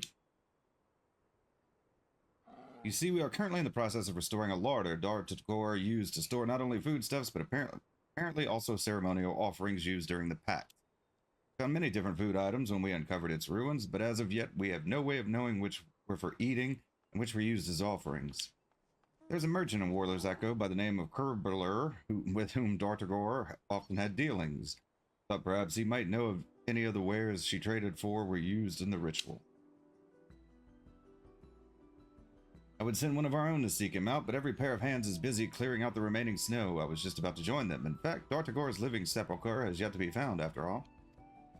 That leaves you to speak with the merchant on our behalf, a much less laborious task than the one that awaits me, I promise. Can you do this for us? Thank you. Remember, the merchant's name is Kerbler. I hope his knowledge can aid us. Decided quest accepted. Proceed to Zergate, the open armed. Yes.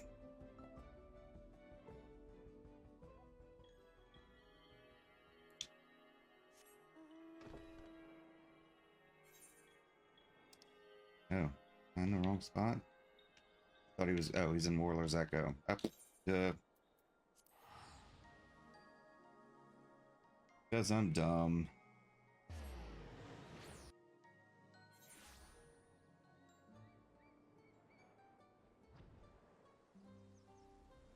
There you is. Kerbler.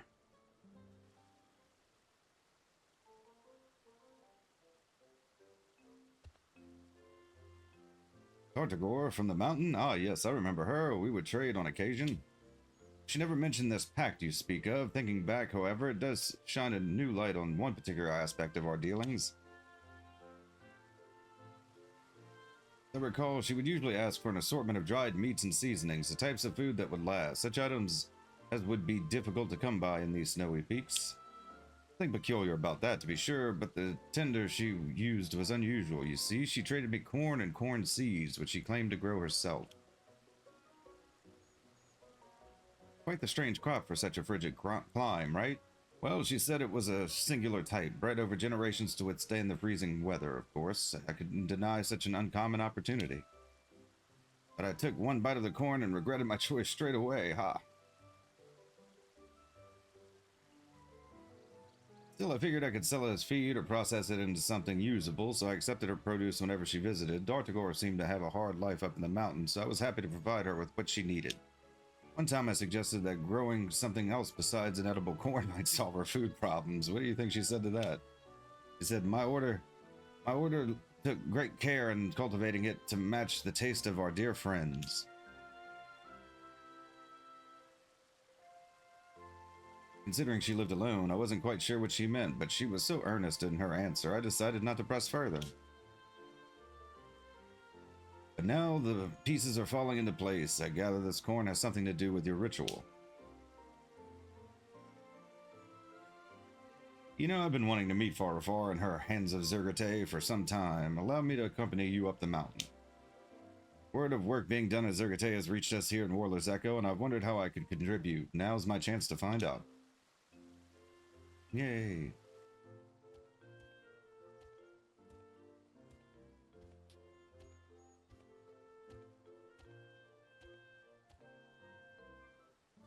Now we go to Zergate.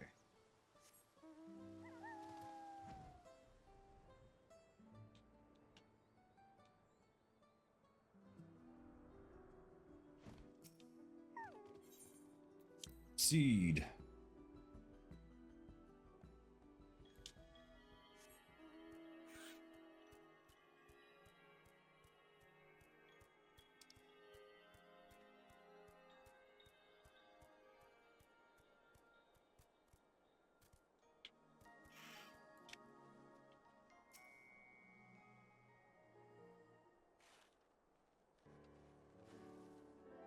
Here you are. Farafar here might be young, but she takes to leading naturally. I'm impressed by how much progress everyone's made so far.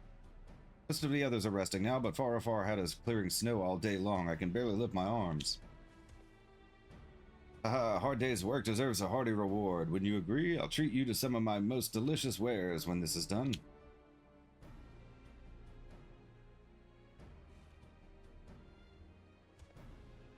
By the way, Farfar, do you have any insight as to what Dr. Gar was referring to before? Those dear friends she and the others grew the corn for? She must have meant the snow spirits. The corn must have been a crucial part of the ritual. Given that it was grown and harvested among the snow, it makes sense that the spirits would have a taste for it. I suppose the larder housed a healthy stock of the crop. Even so, I fail to see how anyone, spirits or no, could eat that stuff. Perhaps the caretakers processed it somehow before making an offering? Without knowing their techniques, however, growing it now may not be the wisest path.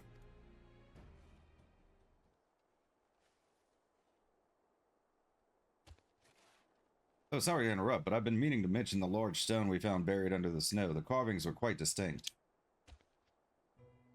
Are you saying you found a sepulchre? Dr. Gore's living sepulchre? It is indeed the stone we've been searching for, then it should hold all of the answers we need. The way forward is clear. We finished shoveling the rest of the snow. If only it were so simple. The snow around the stone is frozen solid. Maybe ice picks could help us free it.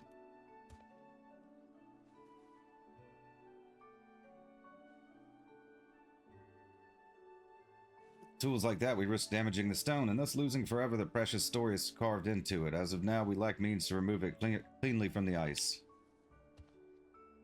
Could you return with me to shelter? The tools we need require a deft hand to craft, and I cannot make them alone.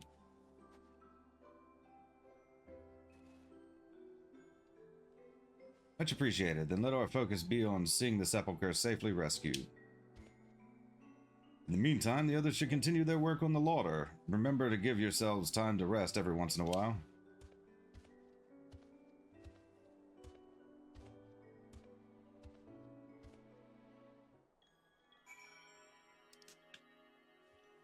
We going? Just right outside.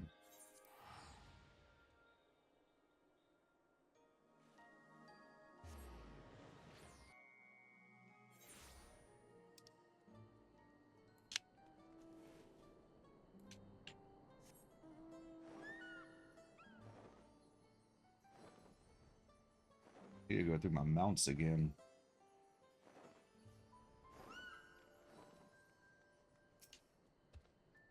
My intuition is correct. Dr. Gur's sepulchre will contain details on the offering, and while I would like it uncovered as quickly as possible, the task must be attended to with care. This is why I would entrust no one else with crafting the tools we require. You are not one to disappoint, after all. I think metal scraper suited for delicate work should help us clear the ice without damaging the sepulchre's inscriptions. Can I trust you to make them for us? Forfeiture will keep you stocked with all the supplies you need. Good luck, although I know you need it not. We just need one high quality? Doesn't even say high quality, but we just need it, huh?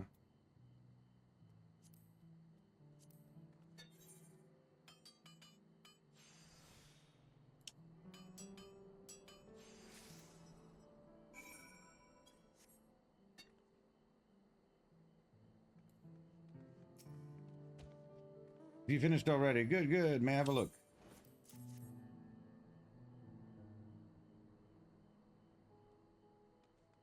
As I said, you do not disappoint. These will certainly help us free the sepulchre from that stubborn ice.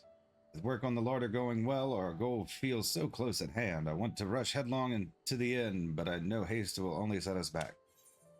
Level 90, Buried Memories, complete. Is that a quest complete?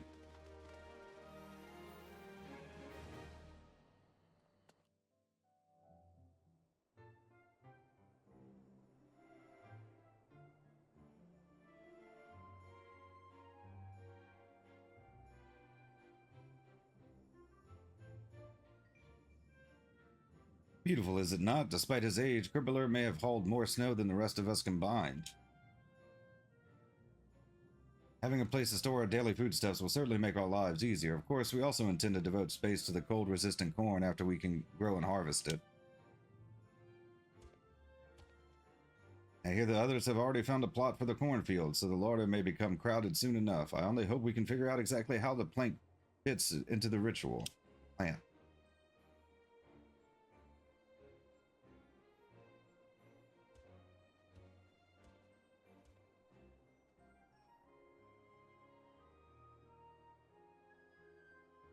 I have missed you, Dr. Gore.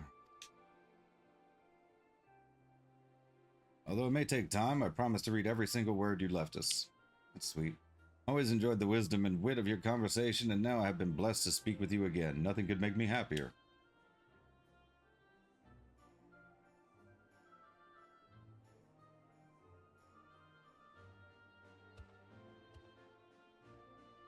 Deciphering the story of Dartagor and the spirits will take time, so please be patient. It seems I must consult the surrounding stonework to glean its whole meaning.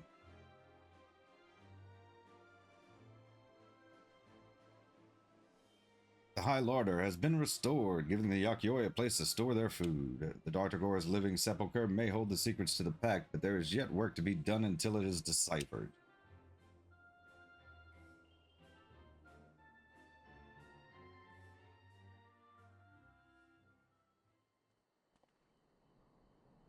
Hands of Zergater, reputation up. Your reputation has increased to respected. You have achieved respected reputation with the Hands of Zergater. Continue working with the Yakyoi to deepen your relationship. New Yakyoi Society daily quests are now available from Voyager and Shelter. Furthermore, you'll be able to undertake 3 additional quests from Voyager as a reputation bonus. This bonus is available until the daily reset time for Allied Society quests. These additional quests will become available after accepting all current daily quests from Voyager. Please be advised that you cannot undertake these quests if you have no remaining allowances. You have access to a wider selection of wares from Voyager. Level 90, The Pact. Farafar is eager to share news of recent progress. It's always good to see you at the shelter. You will be pleased to hear I've finished reading Dartagor's Living Sepulchre, and it was just as illuminating as we had hoped. There are more good tidings as well. Kerbeler spread word of our work throughout Warler's Echo, and another Yakyoi has joined us, ready and eager to contribute. He brought with him a stone golem, which our people used in ancient times to build a very settlement that stretches below us. I'm unfamiliar with their workings myself, but I know that long ago some among us could bend stone to their will. I hear the golems can work without tiring, making them perfect beasts of burden. But despite our strength, even Yakyoi require rest, but with a golem at our disposal, we could make progress toward our goal day and night. You want to see it in action? Yes, I would be happy to show you, but it is ancient and must be tested thoroughly before we set it to work. For now, allow me to show you the sepulchre and share with you what I learned about the pact. Come with me, will you?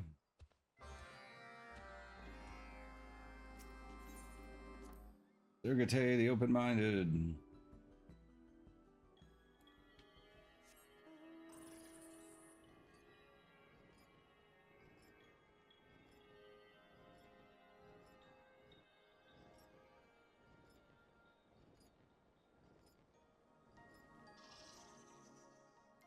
Nope, nope. That's not what I wanted. I want shiny.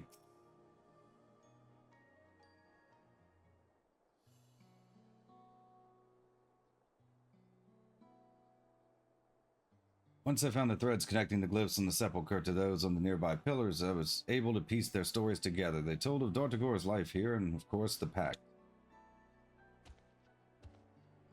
Apparently, the close bond Dartagor's forebears came to share with the spirits was formed almost entirely by chance.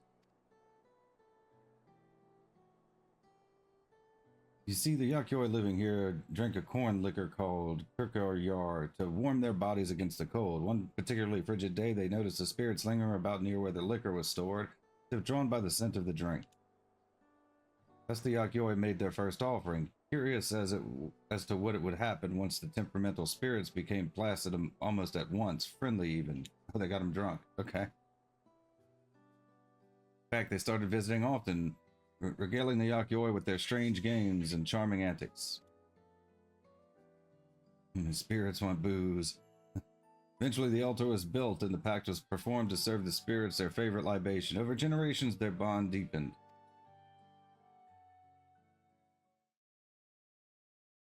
But each generation of Yakyoi numbered fewer than the last.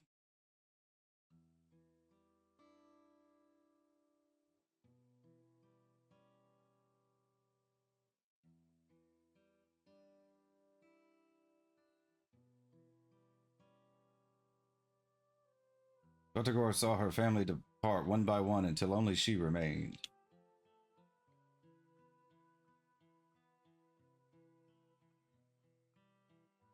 Even so, she was not lonely. Her parents lived on in her memory, and the spirits were by her side. Tartagora's sepulchre contained vivid scenes of her frolicking in the snow with the spirits, of them gazing at the moonlit sky together. One passage was dedicated to the time she and the spirits saw the frost blooms, the flowers blossoming only rarely, and Dartagor plainly cherished the moment. But then the story isn't so suddenly, because she...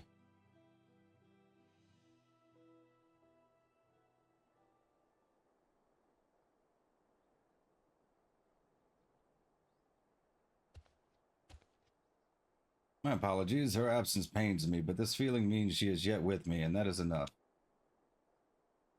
Dartagor's sepulchre has shown us the way, an offering of Kirkyar is sure to calm the spirits once again.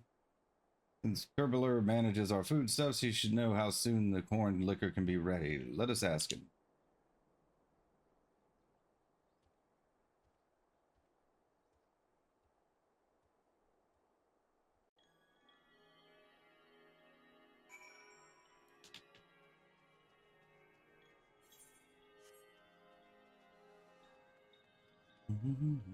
Kerbler. Haven't heard of Kirkyar before, but it explains the corn's odd flavor. It was never meant to be eaten. He recently found a ruined building, and I thought it might have been a kitchen or something of the like, but now I'm thinking that's where they made the drink. Dartagor has given us a gift, truly. We know what to restore next. The golem would help us complete the task much faster, and its testing should hopefully be done by now. We should go check on them. This will actually be my first time seeing a golem with my own eyes, another new experience for which I have Dartagor to thank.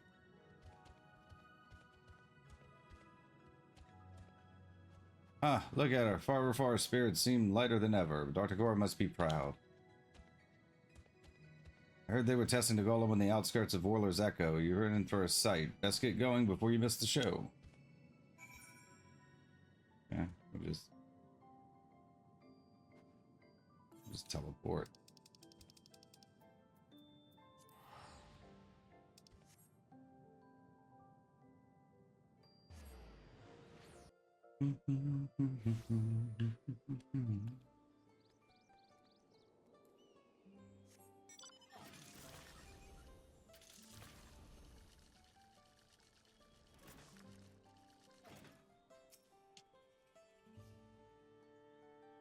Really thought it was going to look like a Talos.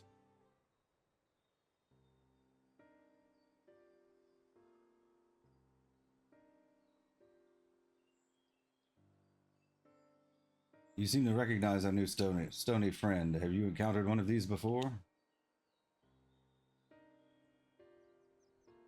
You fought them in Yaktel. Why, is there any corner of Tyrol that does not bear your footprints?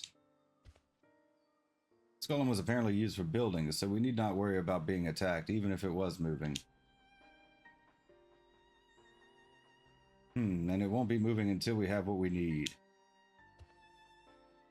This is the fresh volunteer I spoke of, and although he was kind enough to bring the golem, it appears something is lacking. You tell us what it is, perhaps we can help. Something's wrong with the parts that make it move. Tell me, what do you know about golems? Only that they were used long ago. I never had the chance to see them build Warler's Echo. I would very much like to hear more about them, however. Perhaps even Zilly here would learn something new. Very well, I take it even a youngling like you knows that some Yakyoi were masters of the stone around us. Geomancers? And although many now know them as machines of war, their original purpose was to shoulder the burden of physical labor. We built our houses and paved the ground beneath our feet. The secrets of stone were passed down through generations, and my forebears are proud of what their knowledge had provided our people.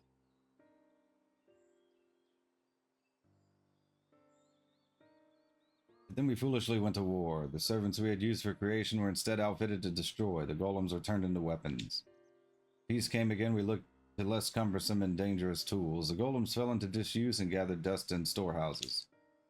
When I heard of your work here, I knew it was a chance to prove their worth once again. I bought this golem all the way here on my own, but the long years haven't been kind to its delicate parts. I think I understand. You require replacements, yes? That's right. Spare parts aren't exactly easy to come by, so we'll have to make them ourselves. If you tell me what you need, I can ask one of our artisans to make them. She means me. You must swear not to use them as weapons again. I don't know, I want one as a weapon. I would be in your debt, and if you're worried about the armaments, rest assured they are broken beyond my skill or desire to repair them. My best guess is that the energy transmission components in our golem are worn out. To make more, we need parts that are highly conductive to magical energies. That should get it moving. You know, I think Werfertur can help us out with this problem. Come, let us see if he can procure the materials we need.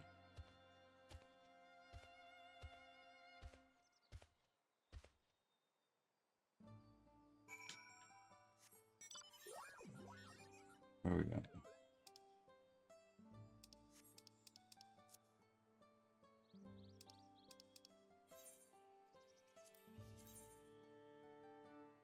Right, back to the Echo.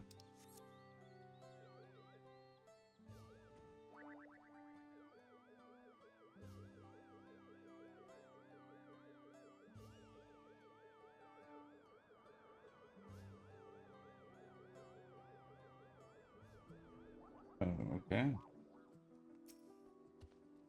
Good news! Werfertur was able to use his connections to provide us with highly conductive materials. Be enough to make metal circuits that will enhance the flow of energy through the golem's body. Can I count on you to craft them? If you need a resupply of materials, just ask Werfertur for more. Good luck. If we can get that golem walking again, we'll have both the brewery and the altar fully restored in no time.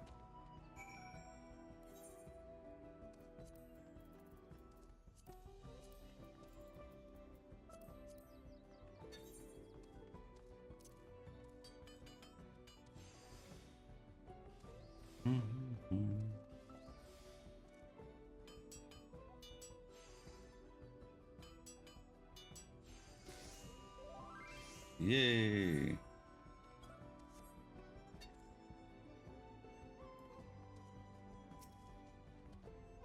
Are you finished? Oh, I can barely wait to see.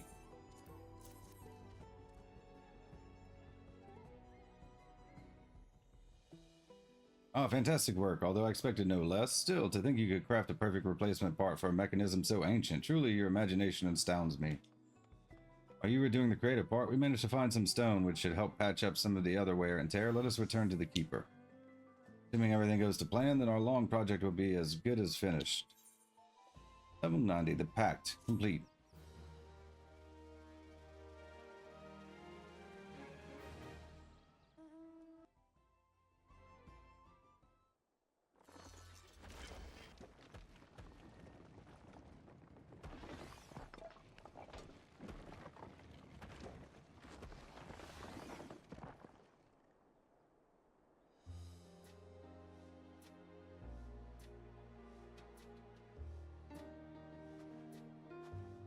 Pretty.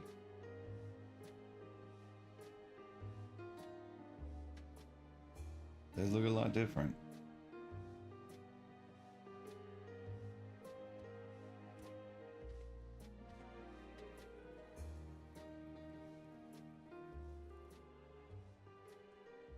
Look at what everyone's hard work has achieved. The golem, too, was every bit as helpful as we had hoped. The breathless altar is restored at last. Now we only need wait for the cookery to ferment, and the pack can begin. Until then, there are plenty of odds and ends to wrap up. By the way, would you like to share a drink with me when it is done? Of course, the first batch of cookery will be used for the ritual, but I see no harm in a little indulgence afterwards. Nothing is sweeter than the fruits of one's labors, after all. The restoration of the Kirkyar house and the Breathless altar, Zergate the Open-Armed has been restored to its former glory. Keep assisting Farafar to ensure a successful pact that will restore peace to Urkapacha.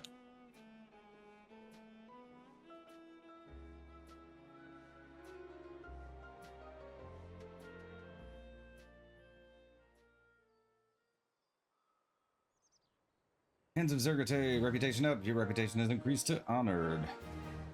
You have achieved honored reputation with the Hands of Zergate. Continue working with the Yakyoi to deepen your relationship. New Yakyoi Society daily quests are now available from Voyagar and Shelter. Furthermore, you will be able to undertake 3 additional quests from Voyagar as a reputation bonus. This bonus is available until the daily reset time for Allied Society quests. These additional quests will become available after accepting all current daily quests from Voyagar Please be advised that you cannot undertake these quests if you have no remaining allowances. You have now access to a wider selection of wares from Murgator. Achievement unlocked. Winter's Warmth 3.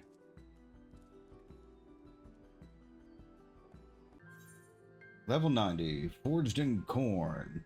Far appears anxious to get your attention. Zilly, there you are, just in time. We have finally finished our first batch of Kurkurar, and it seems the Sith has attracted us snow spirits. If we can get them to approach the altar, we can finally perform the pact. Wish to begin preparations right away, but I require your aid in a small matter. Will you help us? Simply need you to take a jar of Kurkurar and place it on the altar. That should draw the spirits near, and then we can begin the ritual. Okay. See Desergate the Open Arm, yes.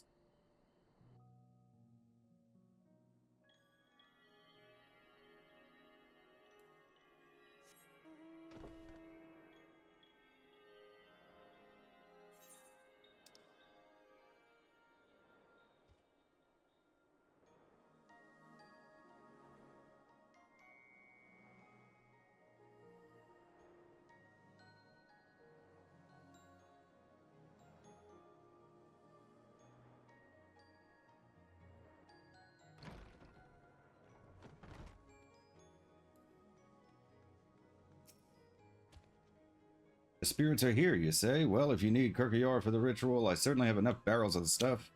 Much as I would like to see the offering for myself, too many of us may scare the spirits off, so I leave it in your and Farafar's capable hands.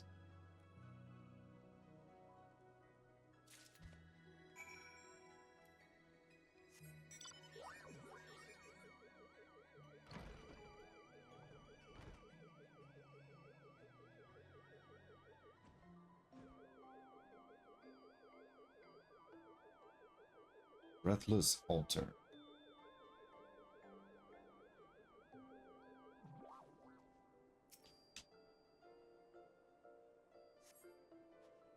The spirit should be close. Now that the Kurkurar is in its rightful place, we need only wait. It might be best if we hide, though. How about over there?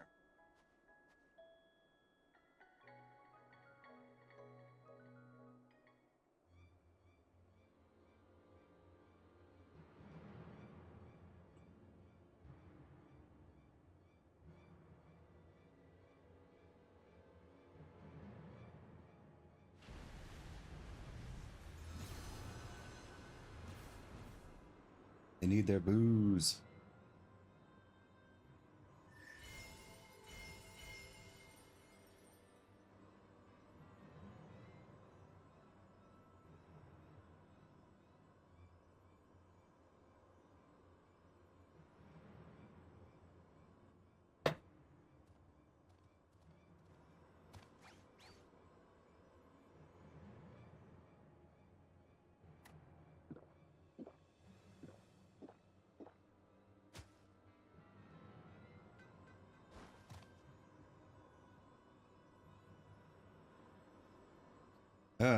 Fire and heart fades.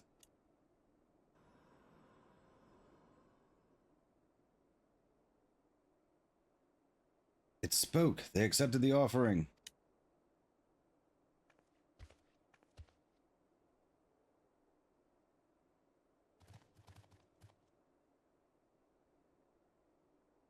Darfagor told me about you, you know. She taught me that Kurkurar would quell the rage that sometimes grows within you. I only hope we can speak as friends once more.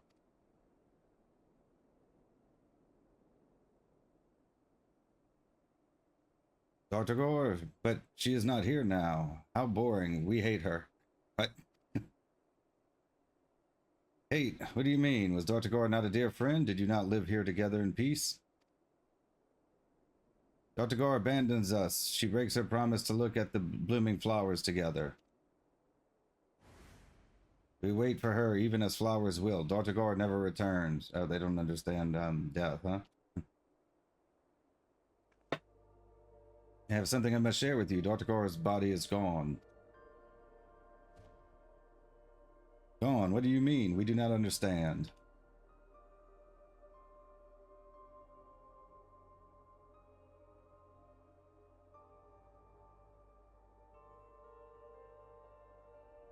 The spirits return on each snowy day. They do not pass from this world, nor have any concept of life and death. They believe Dortagar abandoned them, that she broke her promise to stay with them. And Dortagar was not the first. The spirits watched as their friends went away until none remained. They endured loss after loss. You too will abandon us with no goodbyes. We will not play with you. Your kind are no friends.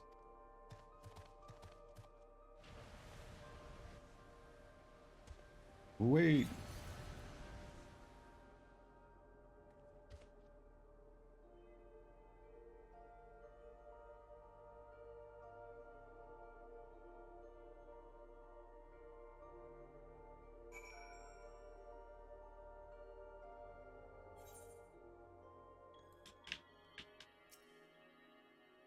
At least Ryoko Totoro was composed enough to speak. Small step forward, but its parting words were far from encouraging. Given the strength of their bond with Dortagar, I can only imagine how betrayed they must feel at her departure. If they come to hate us Yakyoi, they will shun the pact as well. Then it will be but a matter of time until they rage again, or worse. Let's think of a solution before that happens. Do you mind coming with me to Dortagar's sepulchre so we can discuss the matter?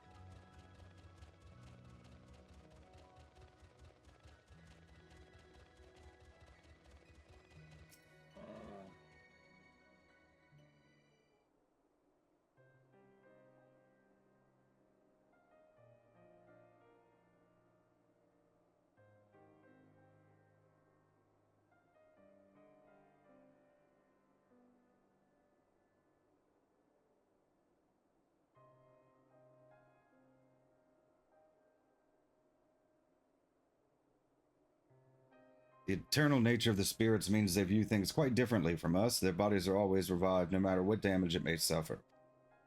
Even if I were to form a strong bond with them, they would only experience the same pain again when my own body passed. There must be a way to make them understand, yet no answers come to me. I tried to imagine what Dortagar might do, but still nothing. You have any ideas? This is as much for the sake of the spirits as it is for us, so even the smallest bit of advice would be much appreciated. Remind me what the Yakyoi believe about death again. Can we not leave a physical reminder? Of course, so long as we are remembered, we yet live, just as Dortagar yet lives inside me.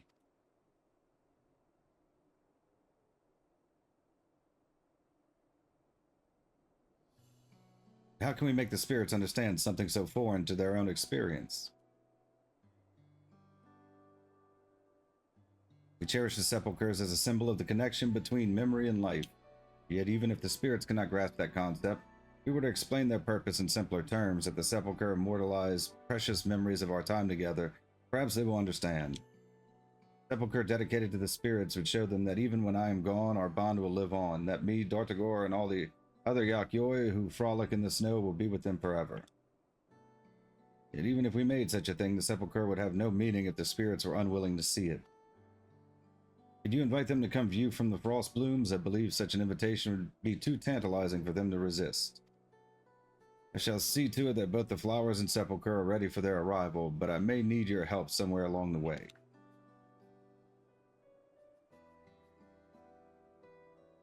When the spirits are calm, they tend to wander. I remember they were often sighted on the road to Wark or Zormwar. Tell a few about the frost blooms, and word is sure to spread.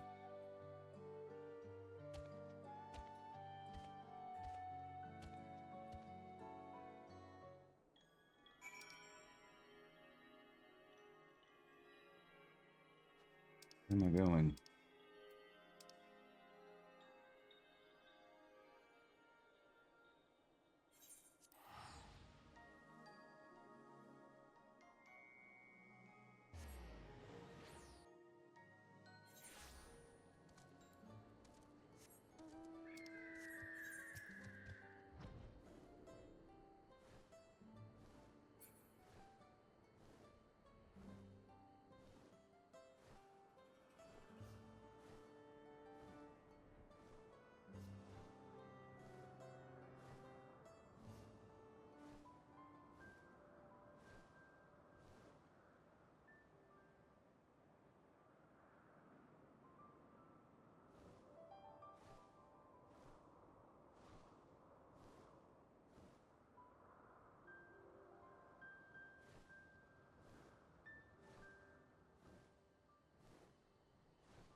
Dr. Gore promises to see flowers with us. Maybe Dr. Gore comes, maybe this time, and if Dr. Gore comes, we will go.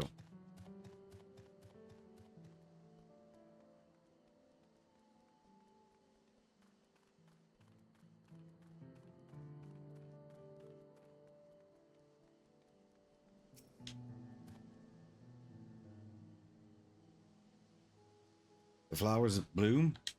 Oh joy, but where is Dr. Gore? We want to see her. We want to see flowers with her. There are no more spirits in sight. Return to Farafar and inform her of your success.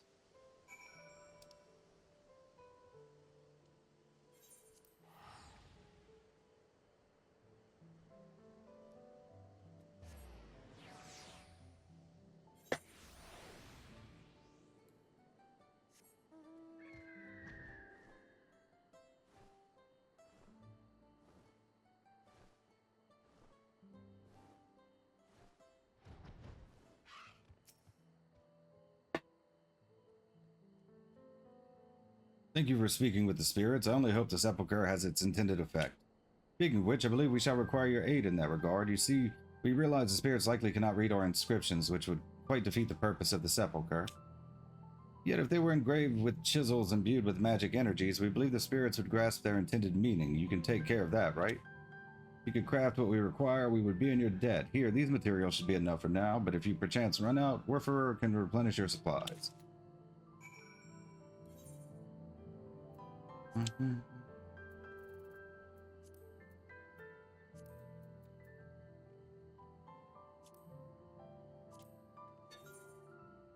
Oof.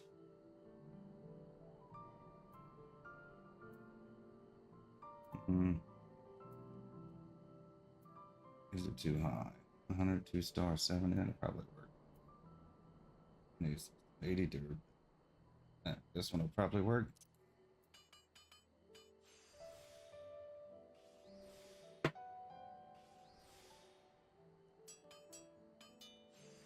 Nope, that didn't work. Like all my stuff's set for a higher level. There he is.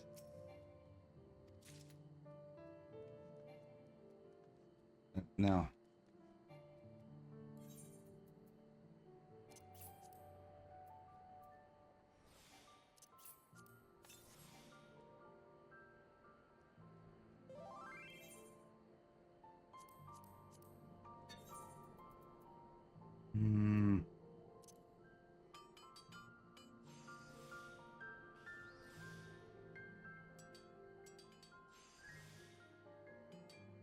This is probably overkill.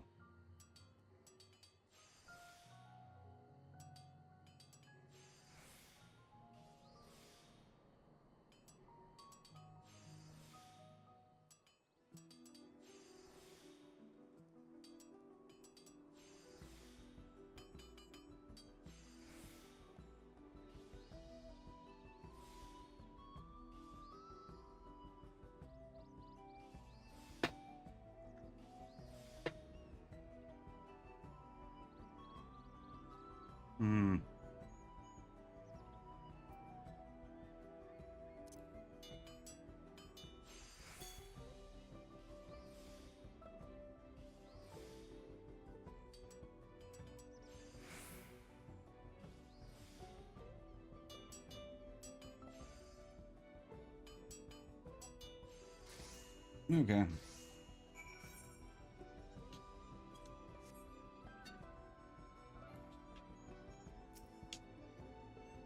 Have you finished? This may be your most important contribution yet, so I am anxious to see a finished product.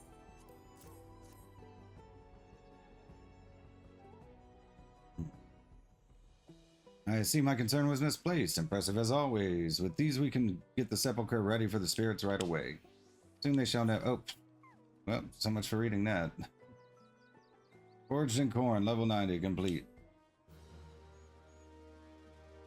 I think it's that.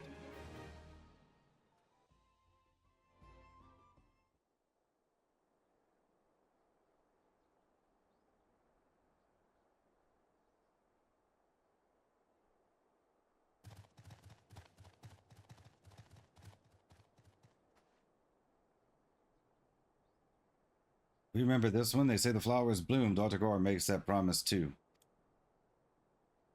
Dr. Gore, who is not here. Where does she go? Why does she leave us?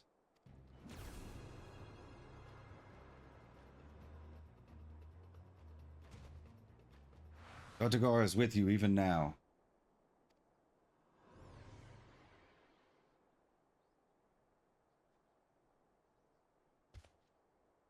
Before we see the flowers, there is something I would show you. Follow me, please.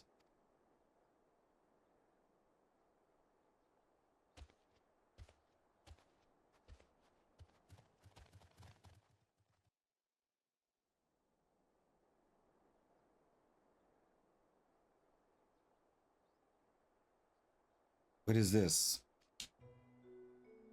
We Yakyoi call this a living sepulchre. On them we carve the stories of our lives lived while we walked the earth.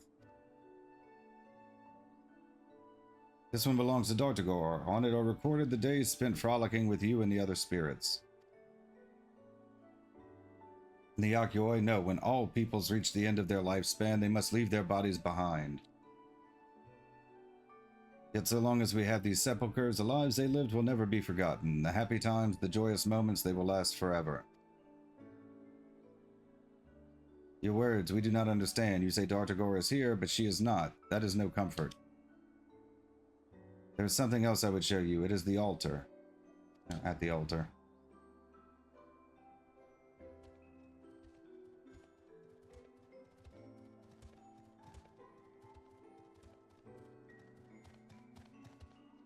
This too is a living sepulchre, one we recently made, which is dedicated to you and yours.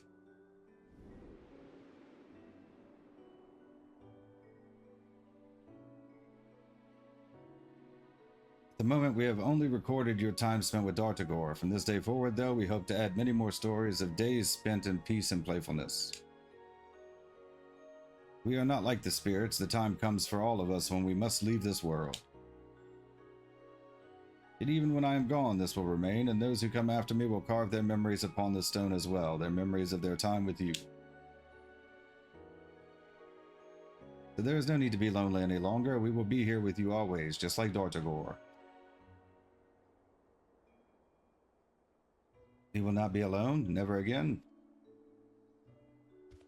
Yes, and neither will I. Dr. Gore lives on still within me. When my body passes from this world, Dr. Gore and I will live on within you, and within those who carry on the pact after us.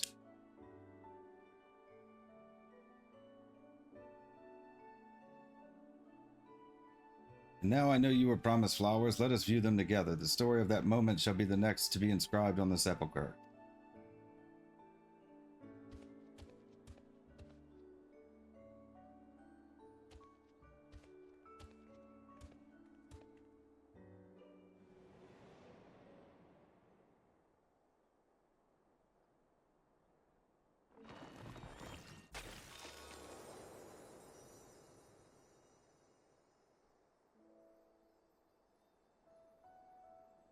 Pretty.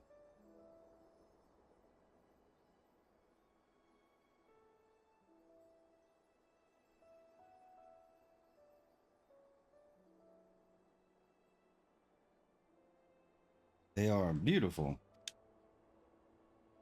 But Dr. Gore is not here. The flowers are so pretty, aren't they? We can see them together every time they... I didn't catch all of that. Dr. Gore?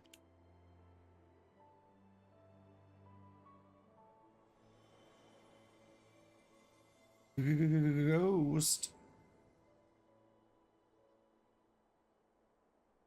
Dr. Gore comes. Dr. Gore remembers her promise, remembers us. Now we play with our new friends.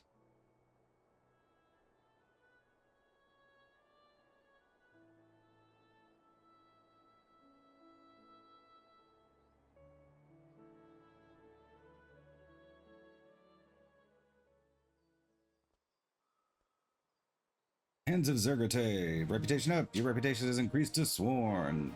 You've achieved Sworn reputation with the Hands of Zergate.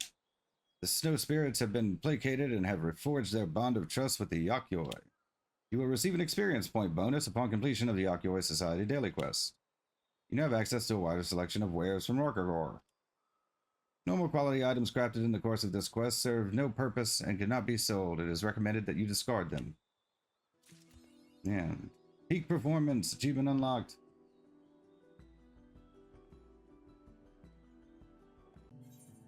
Level 90 with high spirits. Farfar looks like she's been rolling around in the snow. Greetings, your continued efforts at keeping the altar maintained have been much appreciated. Seeing it in pristine shape seems to set the spirits' hearts at ease, and our friendship grows stronger by the day. They accept our offerings with glee and seek opportunities for play more often than ever before. If you have a free moment, come visit us at Zergate the Open-Armed. The spirits would be overjoyed to see you, I am sure. Society quest accepted. Seed. Yes, please.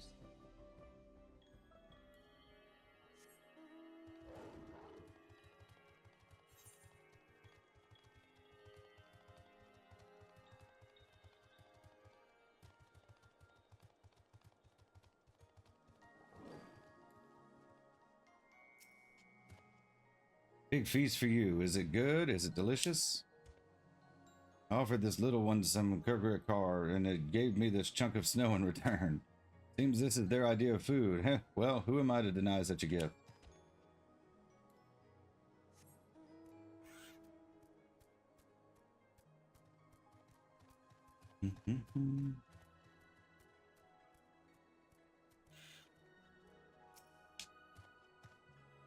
The crafty one comes, craftiest of all. We put the story of the crafty one on the big rock. Spirits remember you well, the artisan who helped them forget rage and remember joy. They understand that the living sepulchre is where memorable things are recorded. If you don't mind, we might dedicate a section to you. I would be honored to be a part of the Yakuoi's history. I need some time to think about it. Yeah, put me up there. Good, good. The story of the Hands of Zergate would be incomplete without mention of your many contributions. You have my personal thanks as well for helping us find our way through this crisis.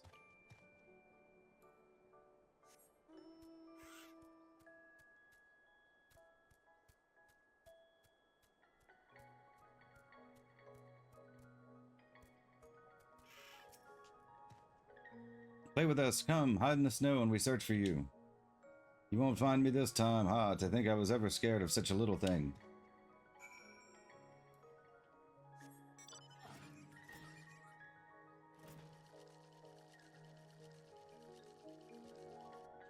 Oop.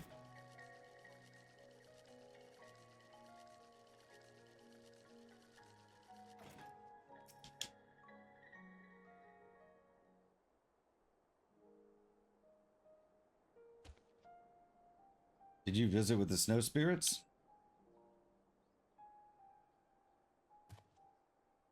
The crafty one has our gratitude. With so many new friends, we will never be bored. You have my gratitude as well. Your skilled hands helped us rebuild our relationship with the spirits into something even stronger than it was before. Speaking of which, I have noticed something peculiar during our interactions. When the spirits play, it seems to enhance the ice energy in the surrounding air. This causes freshly fallen snow to bond more closely with old layers, making them much less likely to separate. This means that the snow spirits were never directly responsible for the avalanches. In fact, by frolicking with Dartagor, they prevented countless disasters. Dartagor lives inside us. We are together always. We could never have come this far without you. You will always be welcome in Zergate the Open-Armed. Once things settle down, I plan on making my own sepulchre. From this day forward, the spirits and the Yakuoi shall walk side by side. Dartagor is proud, I can feel it. That being said, there is still work to be done before we can rest. If you would lend us your skills again, we would happily accept the aid. Come again, crafty one.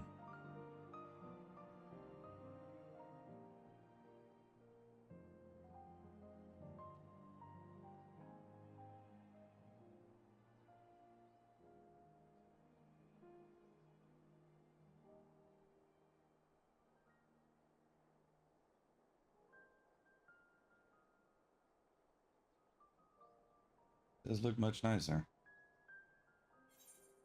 Level 90 with high spirits. Complete. Society quest complete. Hands of Zergate reputation up. Your reputation has increased to Bloodsworn. You have achieved Bloodsworn reputation with the Hands of Zergate.